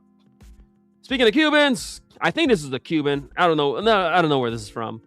Cuestro Rey. I think Arturo Fuente puts these out. I'm not sure. I don't know much about this cigar. If you guys know, please let us know. Number 4. Must have been good. All right. They didn't buy any ads. It's probably just a good cigar. All right. Make sure y'all hitting like. We just bringing you content. In fact, let me stop You know, the cigar is strong where I'm like, look, I need to drink whiskey to settle me down. This cigar is too. Crown Heads. This is my last Le Carême. I still got some Mil Diaz left. But yeah, Crown Heads. What happened? Somebody tell me what happened to Crown Heads. And again, what if the same thing that happened to Crown Heads is the same thing that's going to happen to all these new boutique brands focused on hype? What if, I mean, sometimes history is just going to repeat itself, and it takes us men of wisdom to really talk and say, hey, here's what we're seeing. And if we're not doing it, I mean, who else is going to do it? All right, let me tell you what videos are coming out. So like I said, you've gotten some good content. We back. We having fun doing what we do. I'm doing a kind of a follow-on video to this live, talking about just how I'm rating these different Cigar Aficionado sticks, these top 10. I'm on the Lampert train. So La Limitada, yeah, I got a whole video coming out on that. And then I'm doing a video on cigars that I used to love, that I just don't love no more. I'm changing. I'm changing right before you. I'm changing. I'm evolving. That's life. It's all right to change. Brother says, do I enjoy any cigarillos? No. I don't smoke like that. Yeah, that's the JC Newman. And I think I think it's called a different name. I think I had the Angel de Cuesta. So it went by a different name. And so, yeah. If it's JC Newman, then that's Arturo Fuente. All right. Folks liking Padron. Yeah. I mean, Crown Head's been putting out some stuff that, and I think they've always been stronger. Maybe because I used to be tougher. So again, when I think about it, the Juarez was always a pretty tough cigar. But that was a time and space. We loved stronger cigars back then. Oh, that's an amazing idea. Best cigars to smoke without aging. Yeah. You know what cigar is an amazing one to smoke without aging? The Lampert Limitada. So all I'm going to be saying all this year long is Lampert Limitada. I hate to be that guy. And my brother, as I'm talking about Lampert Limitada, where can I buy some? So every now and again, something comes out that's actually worth it. And so we are grounded in what we like. We know what we like. We're not buying into the hype. To the boutique brands based on hype, we not rocking with y'all. We're going to start calling y'all out. Just give us good cigars. We can tell. We grew up around con artists, pimps, hustlers. We can see you guys from a mile away. We whether we are right or wrong, this is what we say to each other. When we sit in the lounge, this is what we talk about. We talk about how y'all just trying to get over on the people. But every now and again, a cigar comes out like Lampert Limitada. And we're like, oh, okay. This one's pretty good. So if you give us good stuff, we'll leave you alone. But if you mess with us, we're going to get you. Yeah, that Limitada is so good. In fact, you're going to see a video. So the video is coming out next week. Usually I like to say to people, hey, I'll just send you a cigar and that kind of stuff. That cigar is so good. I'm not sending it to nobody. That Lampert Limitada is so good. When the video comes out, I'm not even smoking in the video because I'm like, look, I ain't messing up this experience for a video. Some cigars are so good, you just want to smoke it and enjoy it. That's how good that one is. How do I introduce new cigars to my humidor? No, I just throw them in there. And the thing about me is, any new cigar, it's going to sit in my humidor for like a month or so before I even think about opening it up. That's why I can't do the new stuff. And look, my box of Lampert Limitada, yeah, I had it for a second, but I ain't smoked it. I mean, I got all the new stuff. But so simply put, time. I let it sit there for like a month or so. It's gotta sit and chill, you know. I'm like a man who barbecues tri-tip. Look, how long do I marinate it? For a day. Like, we don't rush stuff. I let my thing sit. All right. And this cigar, I gotta keep relighting it. This will be my last Crown Heads. Can anybody tell me what happened to Crown Heads? What happened to Crown Heads? They were so good.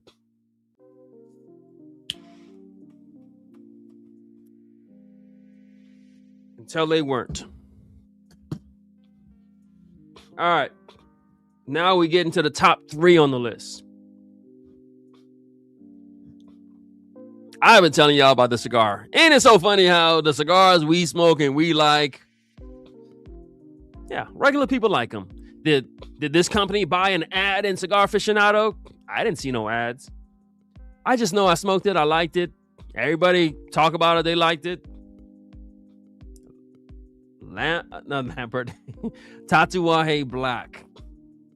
Y'all remember I was talking nothing. All I've been doing was talking about this. Tatuaje Black. Affordable. I said this is like smoking a black licorice. This is what cigar is supposed to taste like. It just tastes good. I don't smoke a lot of Tatuajes. They got some strength on it. But this one, the black was just amazing. Smoked this one. Love this one. Enjoyed it. And so I was buying boxes of these, particularly the Corona Gorda. Just loving it. Just enjoying it. And as I remember smoking it and doing a bunch of videos on it, talking about it. And I was like, how come nobody else talk about this? But every cigar lounge I went to, I saw these in the humidors. People were buying these, smoking these. Regular people were smoking this. And so when I see Cigar Aficionado list this, number 3, it's like a $10 cigar. Just delicious. You can always find these. These are always available.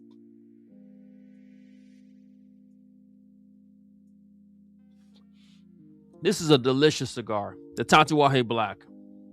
They used to be like a limited edition kind of thing, and now it's just readily available. So again, if you've been following my content, you know I've been talking about this.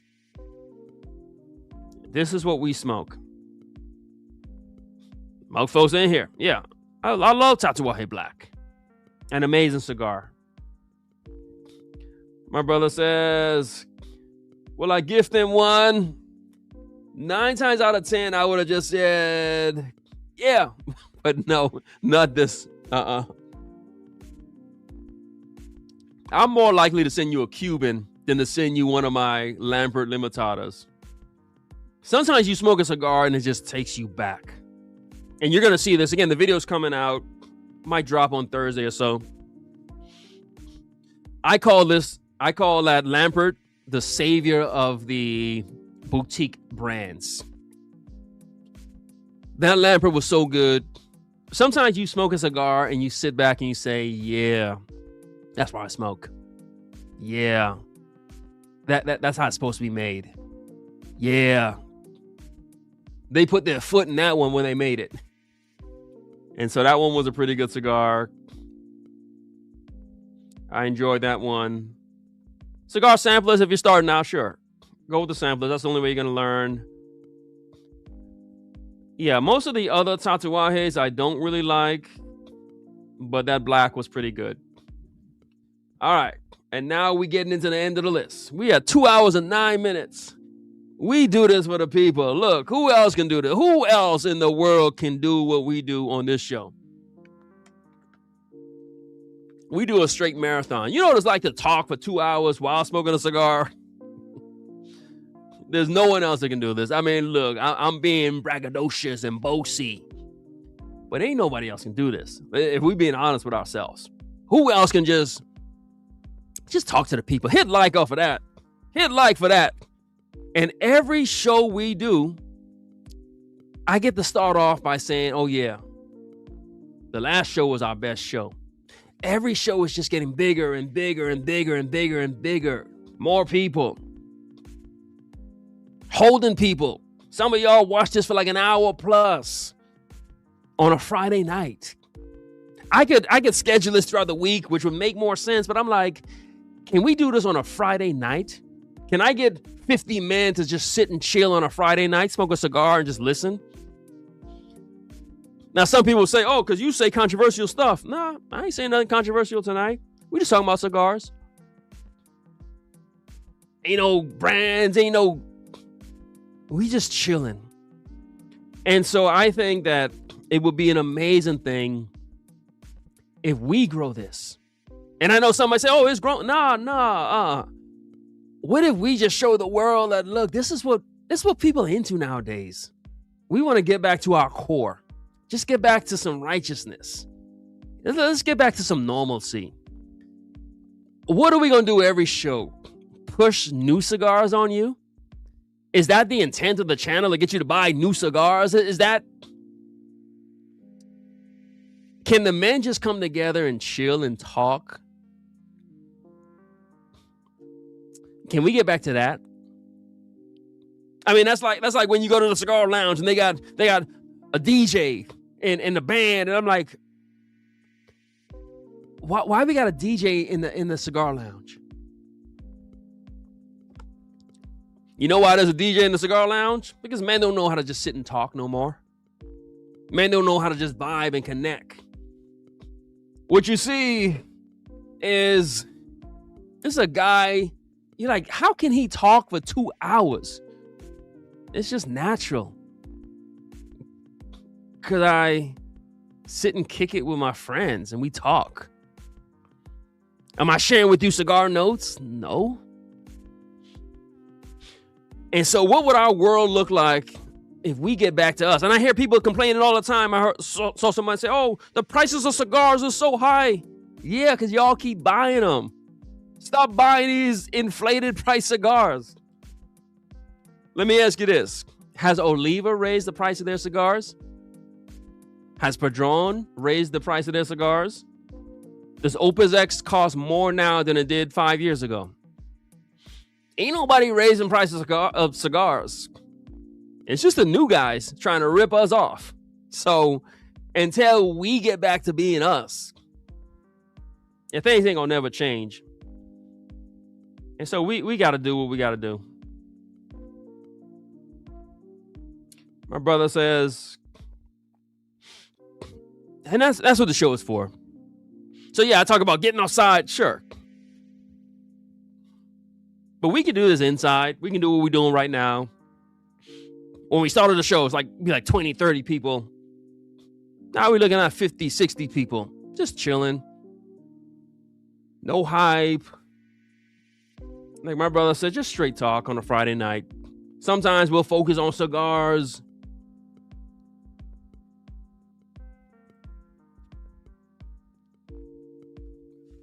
And how is it controversial? Yeah, it's funny. And let me say this. All right, okay. All right. Let's get controversial. You know, I'm like, you know what? I'm gonna mess around, pour me some. I said, okay, I'm gonna just have one drink and chill. But I can't chill. I got some stuff to say. Let me say this. I was supposed to chill and take it easy. But all right, forget that. All right, I've been nice for 2 hours now. All right, listen.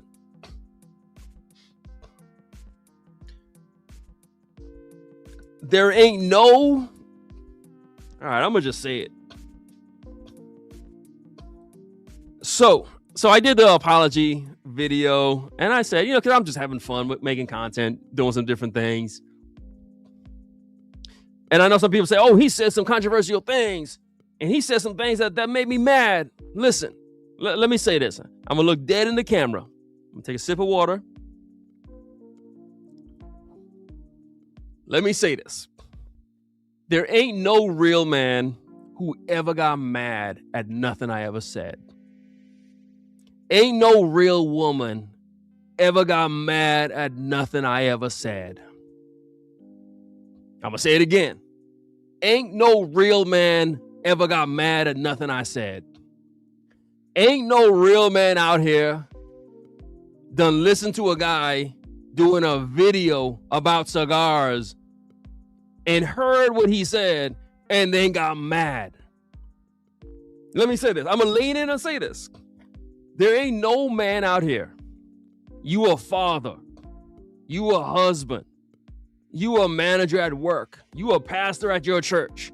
There ain't no man who got nothing going on in his real life who can watch a video and get mad.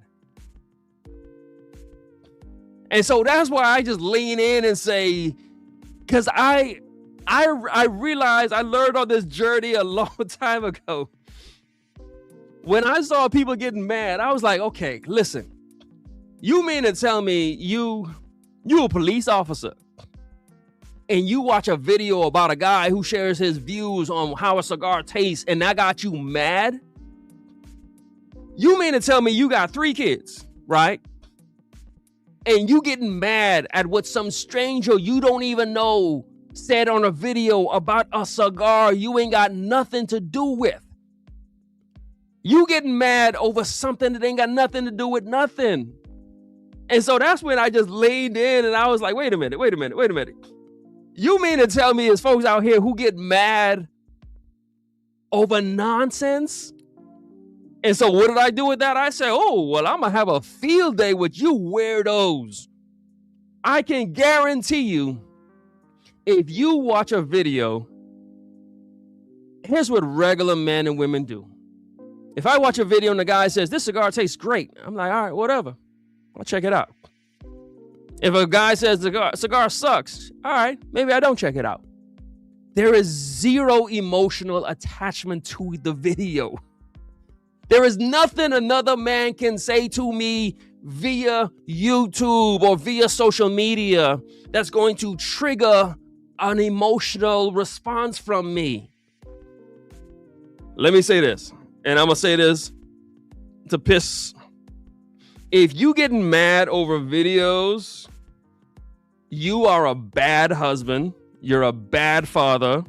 You're probably a bad manager at work. You're probably a bad employee. You are a bad citizen. I said it. You are bad to your HOA. You're a bad in your city. You are a bad American.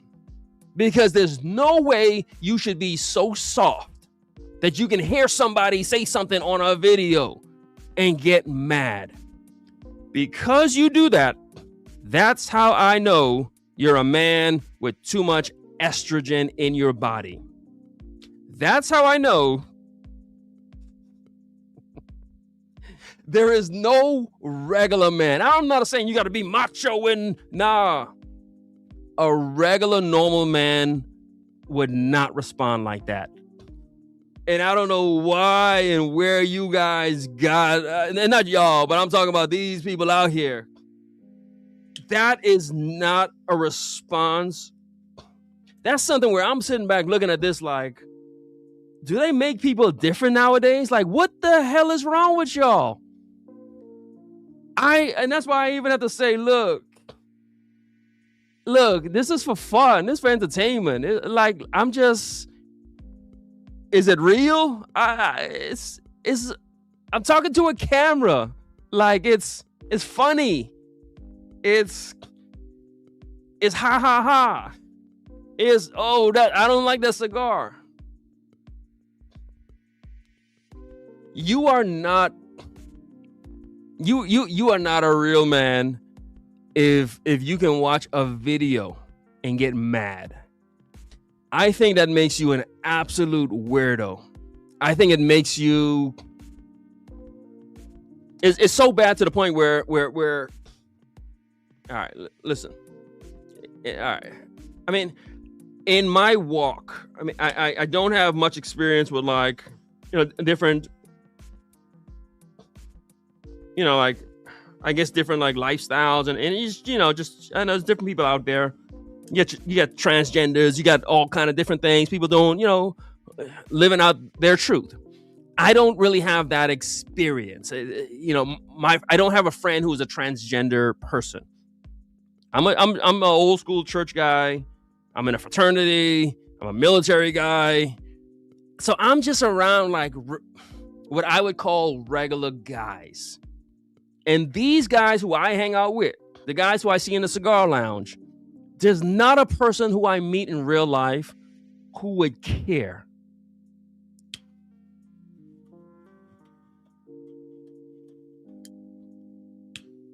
I have a lot of friends, fraternity brothers, etc.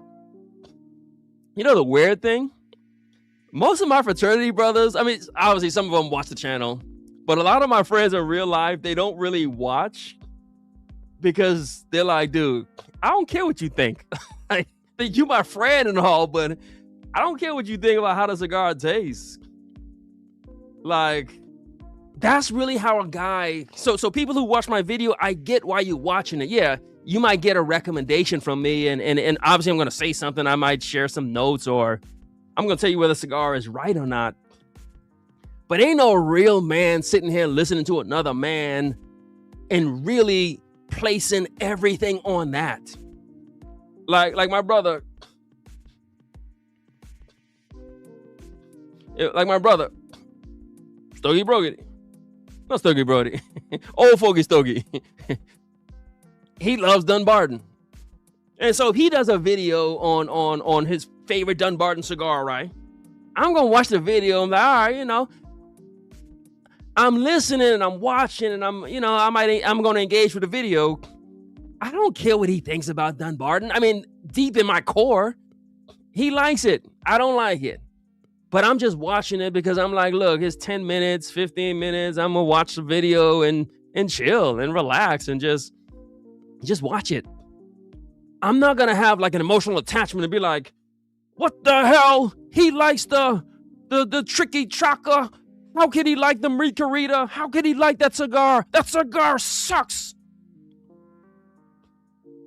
If y'all doing that out here, man, y'all is weirdos. There ain't no real man who watches content and then gets mad. That is not a normal reaction. If I say, yeah, this company sucks, if you get mad, and here's the thing, God honest truth. So yeah, I said, video Tego, I said that one of the cigars sucks, right? That's what I said. God honest truth, and you guys saw it. I said, this one cigar sucks. And the guy who owns the company, Michael Herclock, he got mad. And it's not that, I mean, yeah, he has to get mad. It's his company. So he not so much that he got mad. He just said, hey, I'm sorry you didn't like the cigar. So he responded, it's his company. That's his money. Yeah, he cares.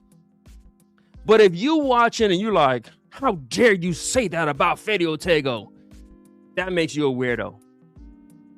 That makes you a loser. That makes you a girly man. I can't even have a conversation with you if that's the vibe you off of. I can't even talk to you. I don't even see you as a human being. I see you like some kind of species. I can't even connect with you.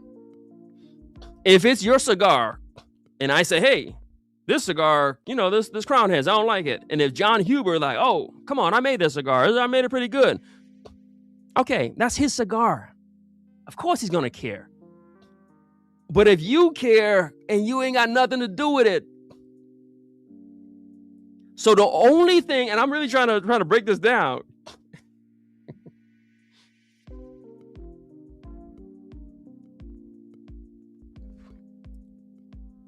And my brother Cigar Alchemist on here. What's up, my friend? I'm really just trying to break this down. So the only thing I can do with that, again, if I was to see like a Martian or an alien or something like that, the only thing I could do is try to figure out, okay, what can I do with this? I mean, I'm making content. So the only thing I can do is say, okay, well, If I saw a Martian right now, I would then say, how do I make content out of this Martian that I just saw? I can't talk to the Martian. I don't know his language, but I'm going to make content out of it. I'm going to take a picture and post it on my Instagram and say, hey guys, I just saw a Martian. That's what I got to do with most of these guys, because I don't know what planet they're from. I don't know who these men are. I do a video and I say, yeah, I don't like these cigars. I think these cigars aren't that good. And people get mad. And at first I'm like, oh my God, how could you get mad? But then I'm like, wait a minute. Again, I don't understand their language. I don't understand how these guys were raised. I don't know. Again, one guy was arguing with me. I said, I don't like this one particular company. And he was like, you should like that company because the company did. I'm like, I'm wondering, okay, was he a shareholder in the company? Like, what the hell is wrong with you, buddy?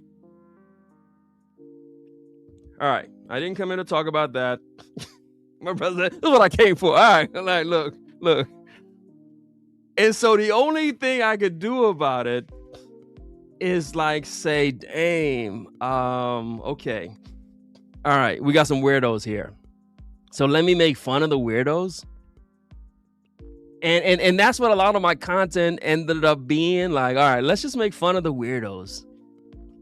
Because you guys may not understand this. Maybe you do. We started the show off, right? Last week, we had this guy. I think his name was Bob Louie, right? Bob Louie says I'm a crook. He says I robbed him of money. When the live started, who was one of the first people to make a comment? Bob Louie. What I've come to learn, and again, I'm not trying to like manipulate and play to it, but what I've come to learn is, okay, the people who don't like you, that's who watches. And I'm always like, okay, and I say this all the time. Let me see, we got 50 people in here, right? This video will probably get, this live, look at the numbers tomorrow. Our last live was like just like this, 50 people, maybe 60. I think I like over 700 views. It's going to be the people who actually like it and enjoy it and engage with it. But a lot of it's going to be the people who... And so what does that tell me? That tells me, okay, look, let's just make good content. And as my brother said, controversy sells. And not even that, it's just... I don't understand the weirdos. I don't understand how as a man you could watch a video and get upset with it. I don't know if I get it. Maybe if you're like a cigar roller and you work for like Cohiba and that's your company and you're mad I said something bad about your company and you're like, stop saying that, Some of these guys, these dudes are like an accountant somewhere or a dentist. And he mad because I said something. And here's the thing, they gonna just keep on watching. That's what I learned. It's like, that's who watches. And so this is why I make fun of it. I literally say to you all, I say in every video, and I think naturally, and now I'm getting all fired up. Naturally, so this is what y'all wanted. I was being nice and chill, and it's not so much that I want everybody to like me, right? But I do think there's a natural emotion of, okay, I made a video, put the video out, I figured it's a good video. There's no video I'm making like, oh, let's be controversial and get some views. I'm just saying what I like, what I don't like.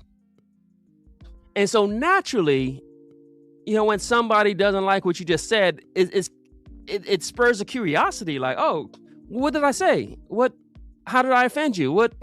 That's a natural reaction from a compassionate human being, which is what I am. When I do this, and anyone, and Cigar Alchemist, he's a great content creator. What I've had to learn is there's some weirdos out here. Weirdos. In fact, I was watching a video. He's a guy I'm sure Cigar Alchemist watches. It's called Working Man Cigars. And so he was doing a video, and I always, whenever he does his videos, he always starts off. He spends like the first 2 minutes, and I'm sure he's a great guy, but he always starts off by saying, almost like explaining to the weirdos. He says, "Hey guys, some of you are not gonna like what I'm gonna say, and I know you're not gonna like it." And I'm always like, it's so sad people have to do that. He is like the nicest guy, and he has to do that because there's gonna be some weirdo who says something weird, like. And so what I started doing, I said, okay, well, maybe I can make a video, because this is what a natural, good human being tries to do. I said, okay, maybe I can make a video and I just make it clear that these are the. I did a video, said these are the cigars that I bought. That was literally the point of the video, to say, here's the cigars that I bought. I figure there's nobody that can dislike that. There's nothing mean that can come out of that. Here's the cigars that I bought. Go look at the video. Can you imagine how many dislikes that video got? And again, I mean, obviously, okay, it's still gonna be like 99% likes. But when I put out a video, I'm like, wait a minute, 5 people disliked it that I bought these cigars? Like, what? So when you see stuff like that, it just makes you say, oh, damn, okay, listen. I don't know how to deal with the Martians and the weirdos.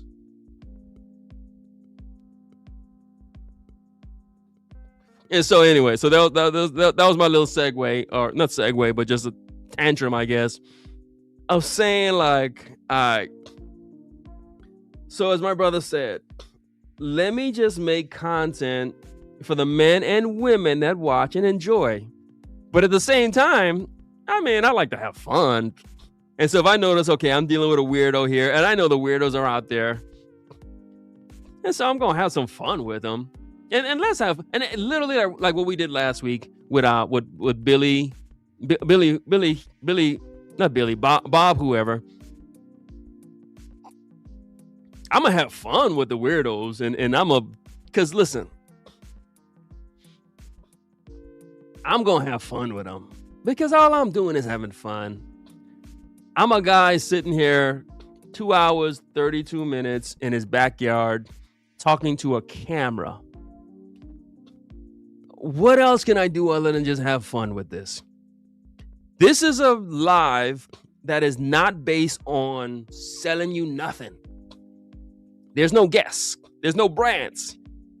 The show is 100% thoughts in my mind. That's all it is. It's just thoughts. Now, most people don't have, articulate thoughts, and most people can't really sit here and talk for like 2 hours and just share their thoughts with you. Well, that's all I'm doing. I put out 3 to 4 videos a week. Okay, listen. All right, let's break this down. I shared with you earlier, I probably smoke like 5 cigars a week. 3 of those cigars are cigars like unbanded, like just my house blends, Milanios, stuff you don't even want to hear about. But yet I put out 3 to 4 videos a week. So I don't get the new cigars and the new stuff, and I don't do interviews, and I don't have guests, and no, it's just me. Just a guy just talking about cigars, even though I don't even smoke that much. So the channel is 100%, it ain't cigars. It's just a guy sharing thoughts, ideas, feelings, tastes. And yet it's going to be someone who watches the channel. And at this point, it should be clear. This channel is not like, not to say it's not cigar based, but at some point you ought to realize Rise and Grind is like just doing some other kind of stuff. It ain't even about the cigars. This guy is just kind of sharing thoughts.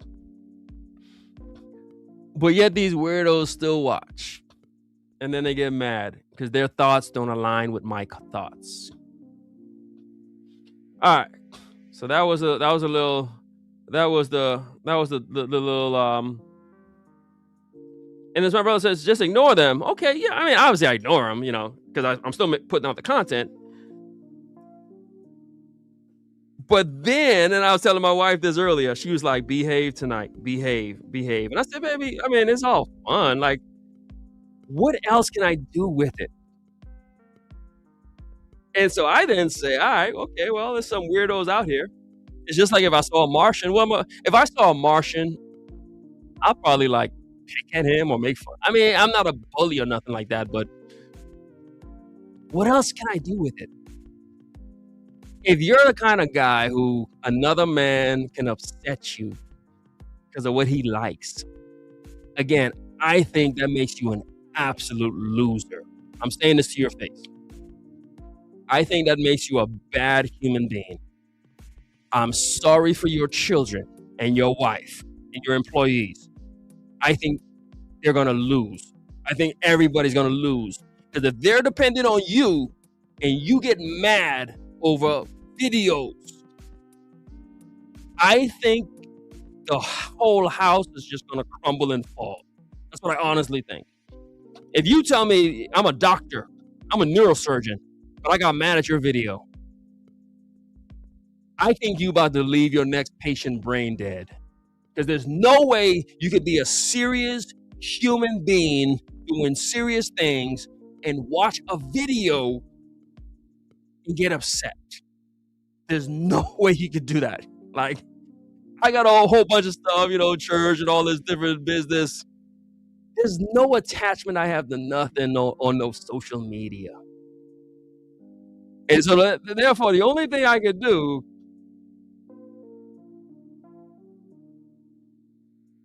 is make fun of them. That's the only thing I could do with it. Because, again, it's like seeing a green person. Like, I can only make fun of you because I don't understand you. I can't communicate to you. What am I going to do, argue with you? Would we argue in real life? So, again, next week I'm sitting in the same spot. It's going to be 10 guys, military guys, fraternity guys, preachers, just men, solid men. Would you walk up to us and share that you didn't like my last video? Yeah, you probably wouldn't do that. You probably wouldn't do that. So the only thing I could do is just like look at you and like make fun of you. Like I can't do nothing else. There's nothing else I can do.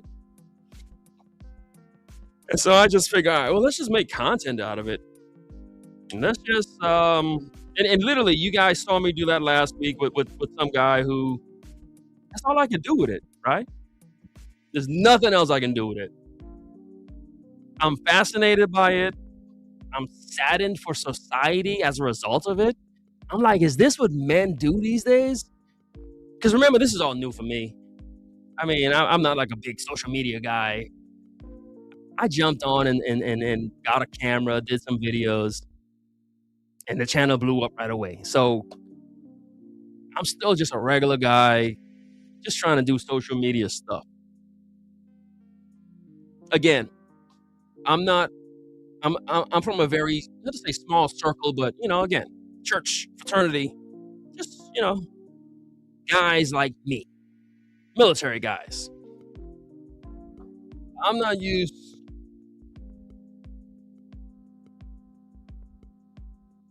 to the weirdos. Well, it says it has a troll problem. Yeah.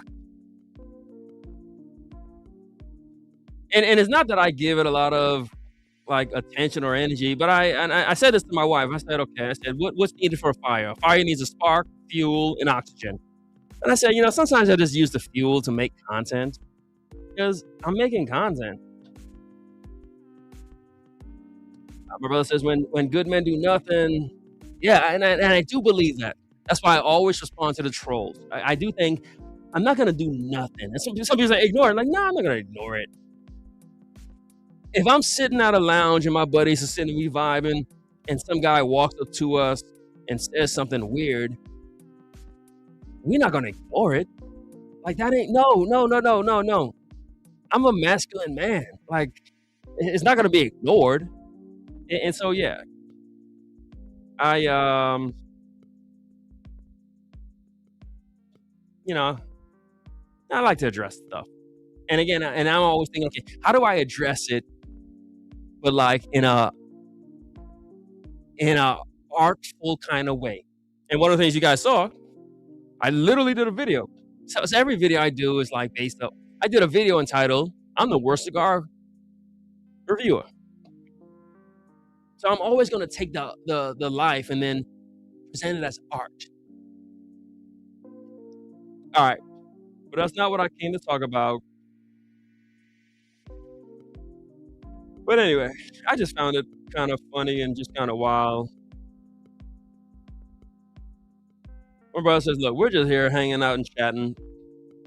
And I know some people say, "Oh, those are just the trolls." But again, I'm from a real world, so I don't know. So I just I got to deal with the trolls.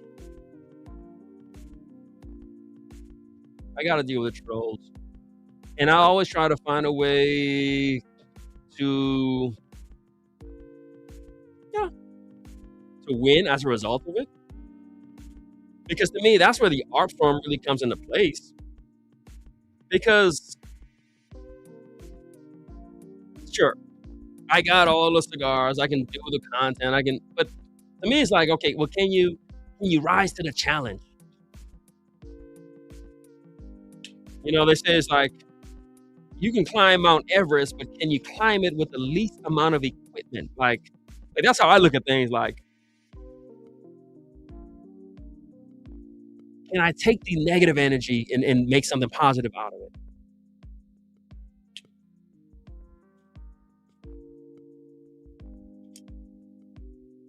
And crown heads, if I gotta relight the cigar one more time, like, I mean, yeah, crown heads, crown heads, crown heads, crown heads. What happened to crown heads? All right, this is the best cigar channel in the world. And for me, it's all about the challenge. Can I do cigar content? That's. I mean, maybe I'm just like a different kind of guy.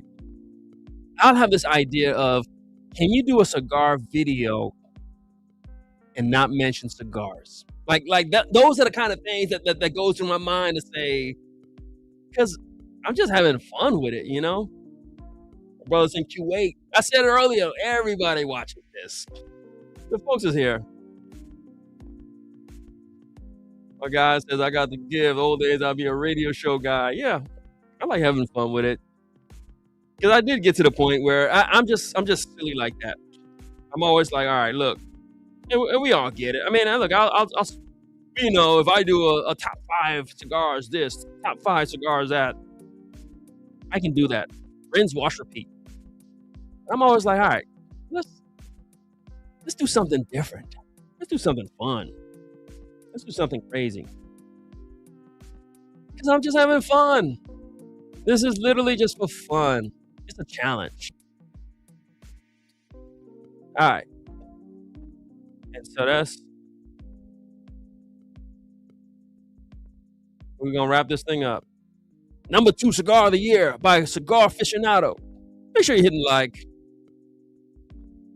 Boom. Cohiba. Amber. All right. So, I got nothing to say. All right. I guess this cigar's amazing. Is it good? I'm sure it's good. I mean, it's Cohiba. Cohiba Cuban. I imagine it's great. Yes, I did once smoke a Cohiba Beheki, a real one. I've had one. The reason why I'm here with you 15 years later, because in 2014, I smoked a fake Cohiba Beheki. I got a 5-pack in Cancun. Loved it. Been smoking cigars ever since. That's how good the fake Cohiba was. I imagine the real one is absolutely amazing. And But says if you're successful, they're always going to hate. And I guess I enjoy the hate. I mean, here's the thing. Okay, all right, another tangent. So I came on. I came on. I am who I am in real life, right? And I came on. I said, all right, let's just do content. And then I just realized in wrestling, I'm a big wrestling fan.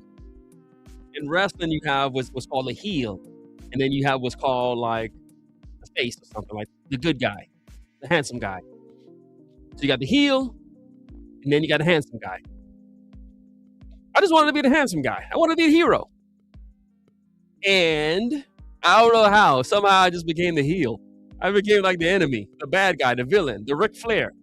Ric Flair should be the handsome guy, right? Come on, let me know. Let me know if you guys. Come on, we let's do this. Look, my wife said, "Don't be out there for no 3 hours." All right, look, we gonna do this for 3 hours.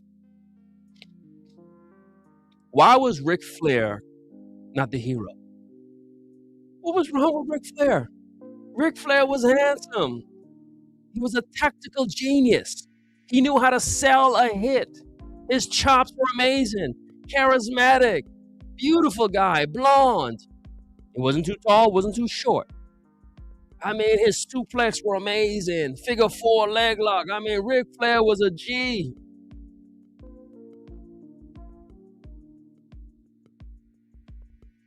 But that just wasn't his fate. Ric Flair just was the bad guy. And so he just kind of took that persona and just kind of ran with it. So he was like, look, I'll be the Rolex wearing, private plane flying, limousine riding, Armani suit wearing. He's like, look, if I'm going to be the heel, I'm going to be the best heel you ever seen. And so Ric Flair, woo! Look, can't nobody else do what we do on a Friday night. I don't know if there's another man. Point me out to another man. Like, look, he can talk for about 2-3 hours, smoke a cigar, drink water, stay hydrated, keep talking. I watch some panels and I'm like, it's like dead time. Ain't no dead time in this. One guy. How do I even talk while smoking? It's insane. All right. Heels. We can talk about anything. We can talk about fragrances, cigars, wrestling. Ric Flair. Ric Flair was the man. I bet you when Ric Flair started wrestling, he was like, look, I'm going to be the best champion ever. I'm not too tall. I'm not the big guy. Usually the big guys like Andre the Giant, they're going to be the villain. They're going to be the heel. Ric Flair's like, I'm a short guy. They gotta love me. I'm handsome. I'm blonde. They didn't like Ric Flair. They like Dusty Rhodes. Dusty Rhodes, the American Dream.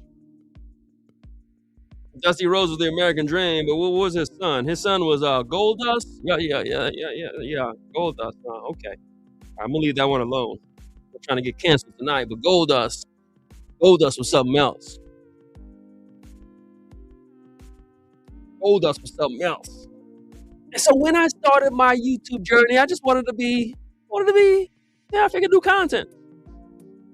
But I guess I'm smart enough, and I got discernment and observation. I'm like, dang, I think the people like me, but I don't think I'm being as liked. I don't think I'm being as liked as I thought I was gonna be liked.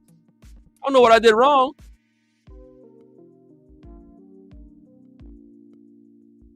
The good guys like Stone Cold. Some people don't like that. And so that's where my journey became. I was like, dang, I think I'm the heel. You ever think you the hero and you're like, I don't think I'm the hero. I think I'm the heel. I think people don't like me. Like, damn. Like the people like me, but I don't think I'm. So I just said, all right, well, let's just win with it. Let's just have fun with it. Woo! So that's who I became. But at the end of the day, I'm always gonna be sitting here laughing with y'all, just chilling with y'all. It's funny and it's fun. It's a wild journey. Last cigar, last cigar. Because we just came to talk about the top 10 cigars by Cigar Aficionado. That's all we came to do. But this is go to. Uh, I love Oliva Series V. I love the Master Blend 3. Those are some of my favorite cigars. $1 Million Man. Oh, I love Ted DiBiase. Mr. Perfect. I mean, that's who I liked as a kid. Maybe that's why it formed me who I am now. I was like, those guys were entertaining. I like watching them. All right, my brother says he likes the Underground 10. All right, that's your cigar, Mr. Proud. I do not like that cigar. Man, I don't like that cigar. I must have had a bad one. But the one I had, wow. See? And look, and y'all, look. So I'm proving everything I just said. To me, that Underground 10, that thing, I must have had a bad one. The one I had, it was horrible. Man, that thing was so bad. But I can say that. Mark ain't worried about it. Mark's like, all right, whatever. It's all right. I mean, look, he's like, all right, it's personal taste, bro. Who cares? I don't care if you like it. That's what a man does. To the guys who are going to watch this on the replay, look, that's how a man handles something. He said he likes the cigar. I say I don't like it. Nobody cares. Mark does not give a damn. Mr. Proud does not care. Nobody cares. A real man does not care. How could I possibly care if he likes a cigar if I don't like it? There's zero involvement. I don't care. We still love each other. You'll be back next week. It's okay. Triple H. I like Triple H. I'm a Triple H guy. Look, I'll be the bad guy. But then I'm going to own everything. So I'll be the bad guy. All right. Exclusive blends like Oliva Black Swans. I haven't had that. I know Oliva puts out a lot of stuff. All right. We wrapping this up. Mark says, I don't care. You don't like the cigar. I don't like it. Like, what difference would that possibly make? That's like me saying I like kiwi and you don't like it. And a man get mad. How can you not like kiwi? Yeah. And so I started the show off by saying, look, we got to get back to sitting with the elders. Learning to be a man. The Iron Sheik. Yeah. I used to love in wrestling where they used to have guys who were purposely put there to be the bad guy. The Iron Sheik, that was based upon the Iran and all the stuff we were dealing with back in the days. But the Iron Sheik was so good at what he did, you hated him because he was like this, the enemy, but he's an amazing wrestler. Put you in that full Nelson is over. Good stuff out here, my friends. There's some good stuff out here. All right. We came and we did what we came to do. We came. My guy says Jake the Snake was a heel. Not my time. He was a good guy. The Snake? What's the Snake's name? Damien? Come on, guys. Oh, we can do this. We can do this. Ain't no topic y'all can talk about. I don't know. With the DDT? Come on, gentlemen. We are what we need.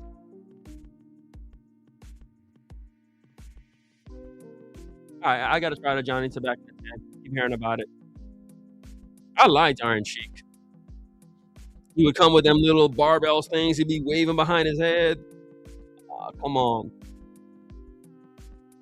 The golden age, my friends. The man, with the Don Carlos, the man. Yeah, I've had it. All right. Okay. Sergeant Slaughter. Oh, my God. And here's the thing. Okay. That might be I might change the name of the channel to Sergeant Slaughter. I was a sergeant in the Marine Corps. Sergeant Slaughter was a good guy. He's like a Marine. He's like whatever, a drill sergeant. But it didn't really fit, so they had to make him like a bad guy. How are you a bad guy when he is sergeant? So Damien did Macho Man. I love Macho Man. Oh man, we going down memory lane. Road Warriors. Oh, we doing. What's up, Johnny G Polo? This is Mr. Opus X here.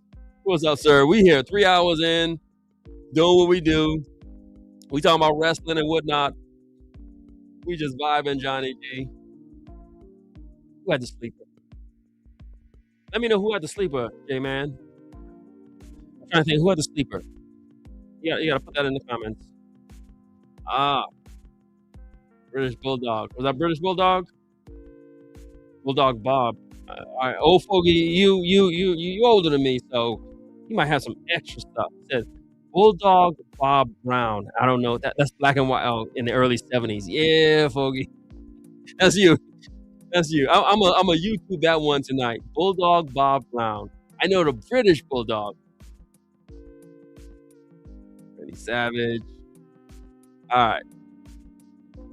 Let's see. Watch Fat Wrestlers. Ultimate Warrior. That's who I am. Okay, that's who I am. Ultimate Warrior was this guy who you didn't know if he's a good guy or a bad guy. He's just him. That's who I am.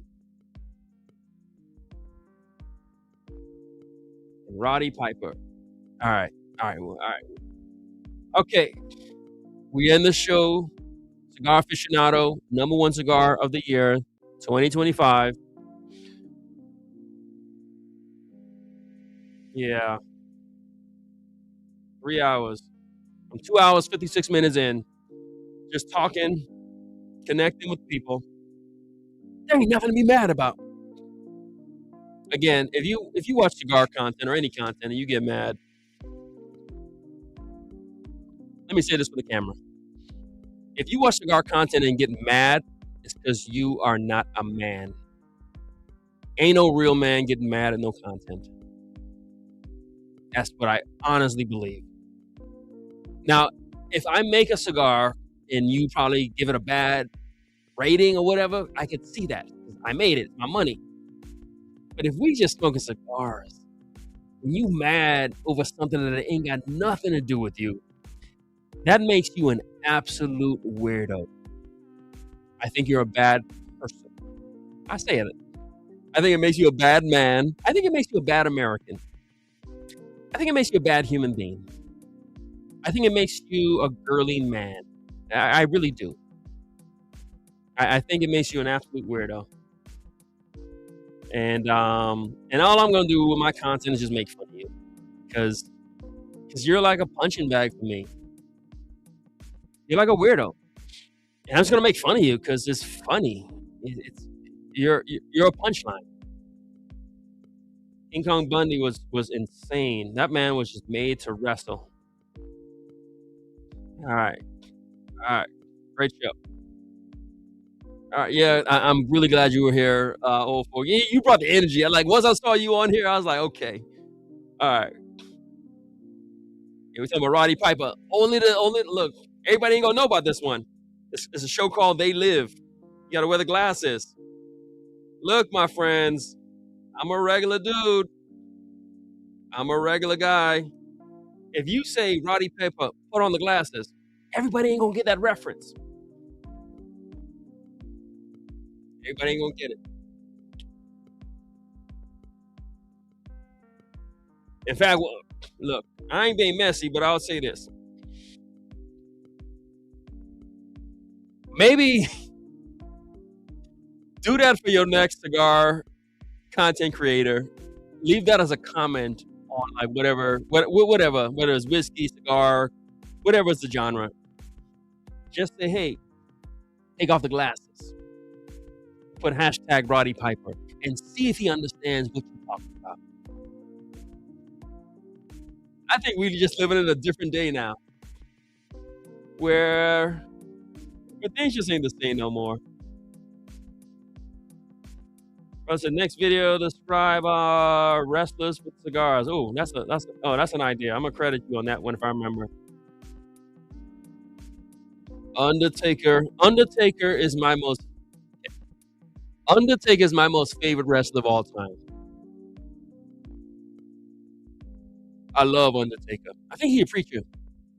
He's a religious man. I love Undertaker. All right. Okay. 3 hours. I give y'all a lot. He said Gurkhas are the Brooklyn Brawlers. Or maybe, you know what? Gurkhas might be the, who did our homeboy say earlier? King Kong Bundy. King Kong Bundy was an awesome wrestler, though. And I was going to say Junkyard Dog. Maybe Gurkhas is the Junkyard. But Junkyard Dog was an amazing wrestler. My brother said, sitting with the elders. I've literally done that, but I'll do it again.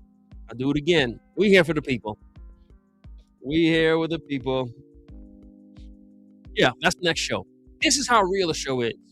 Next show, so we're not going to meet up next week because I'm meeting in real life with some guys, my men's circles. I encourage you guys, do a men's circle in your communities. Now bring some guys over to your house. If you got all these cigars, bring some guys over, smoke the cigars. Just give them your, whatever, best cigars. Smoke it and enjoy it. I'm doing my men's circle in real life on the 16th. We'll be back on the 23rd. Maybe I'll mess with you on MLK Day. I mean, I'll be off that day. I might do a show. I might do an MLK Day show real fast. We did a 3-hour show with you all today. That's massive. That's something else. Hit like everybody in here right now. You can look at me. I'm not drunk. I'm just tired. Drinking water. We did a 3-hour show with you tonight. Kept you at the nightclub. You didn't go to the lounge. We helped you out. So, help me. And as we end, Cigar Aficionado Cigar of the Year, Padron, 60th year. Great cigar. All right. We did what we came to do. 3 hours. 3 hours. Look, everybody in here should hit like. Just leave a comment. Just say something. Just hit like. Good stuff. I ain't trying to be braggadocious, but there are not many human beings that can sit and talk to you for 3 hours. Yeah. Yeah. We did it. Was not planning to do it. I literally said, look, I'm gonna show them these 10 cigars and we done. That's all I'm doing. I said I'm chilling. I'm not drinking. I'm not wilding out. I'm not getting excited. All I'm doing is just showing you the 10 cigars and I'm leaving. My wife said, don't be out there no 3 hours. I said, why would I be out there for 3 hours? What could I possibly talk about? Most of the cigars I ain't even smoked. And here we are. So, we do this for the people. Yeah. All right. So if you got benefit from this, hit like. Keep saying stuff. Keep saying stuff. Leave comments. Share it. This channel's here for the people. And I'm proud of what we're doing. I appreciate you. This is a channel 100% funded, supported by the people. I say I'm gonna be late. Yeah, I'm probably not gonna stretch. It's gonna be rough. I got nothing else to say. So like, comment, subscribe, but most importantly, rise and grind.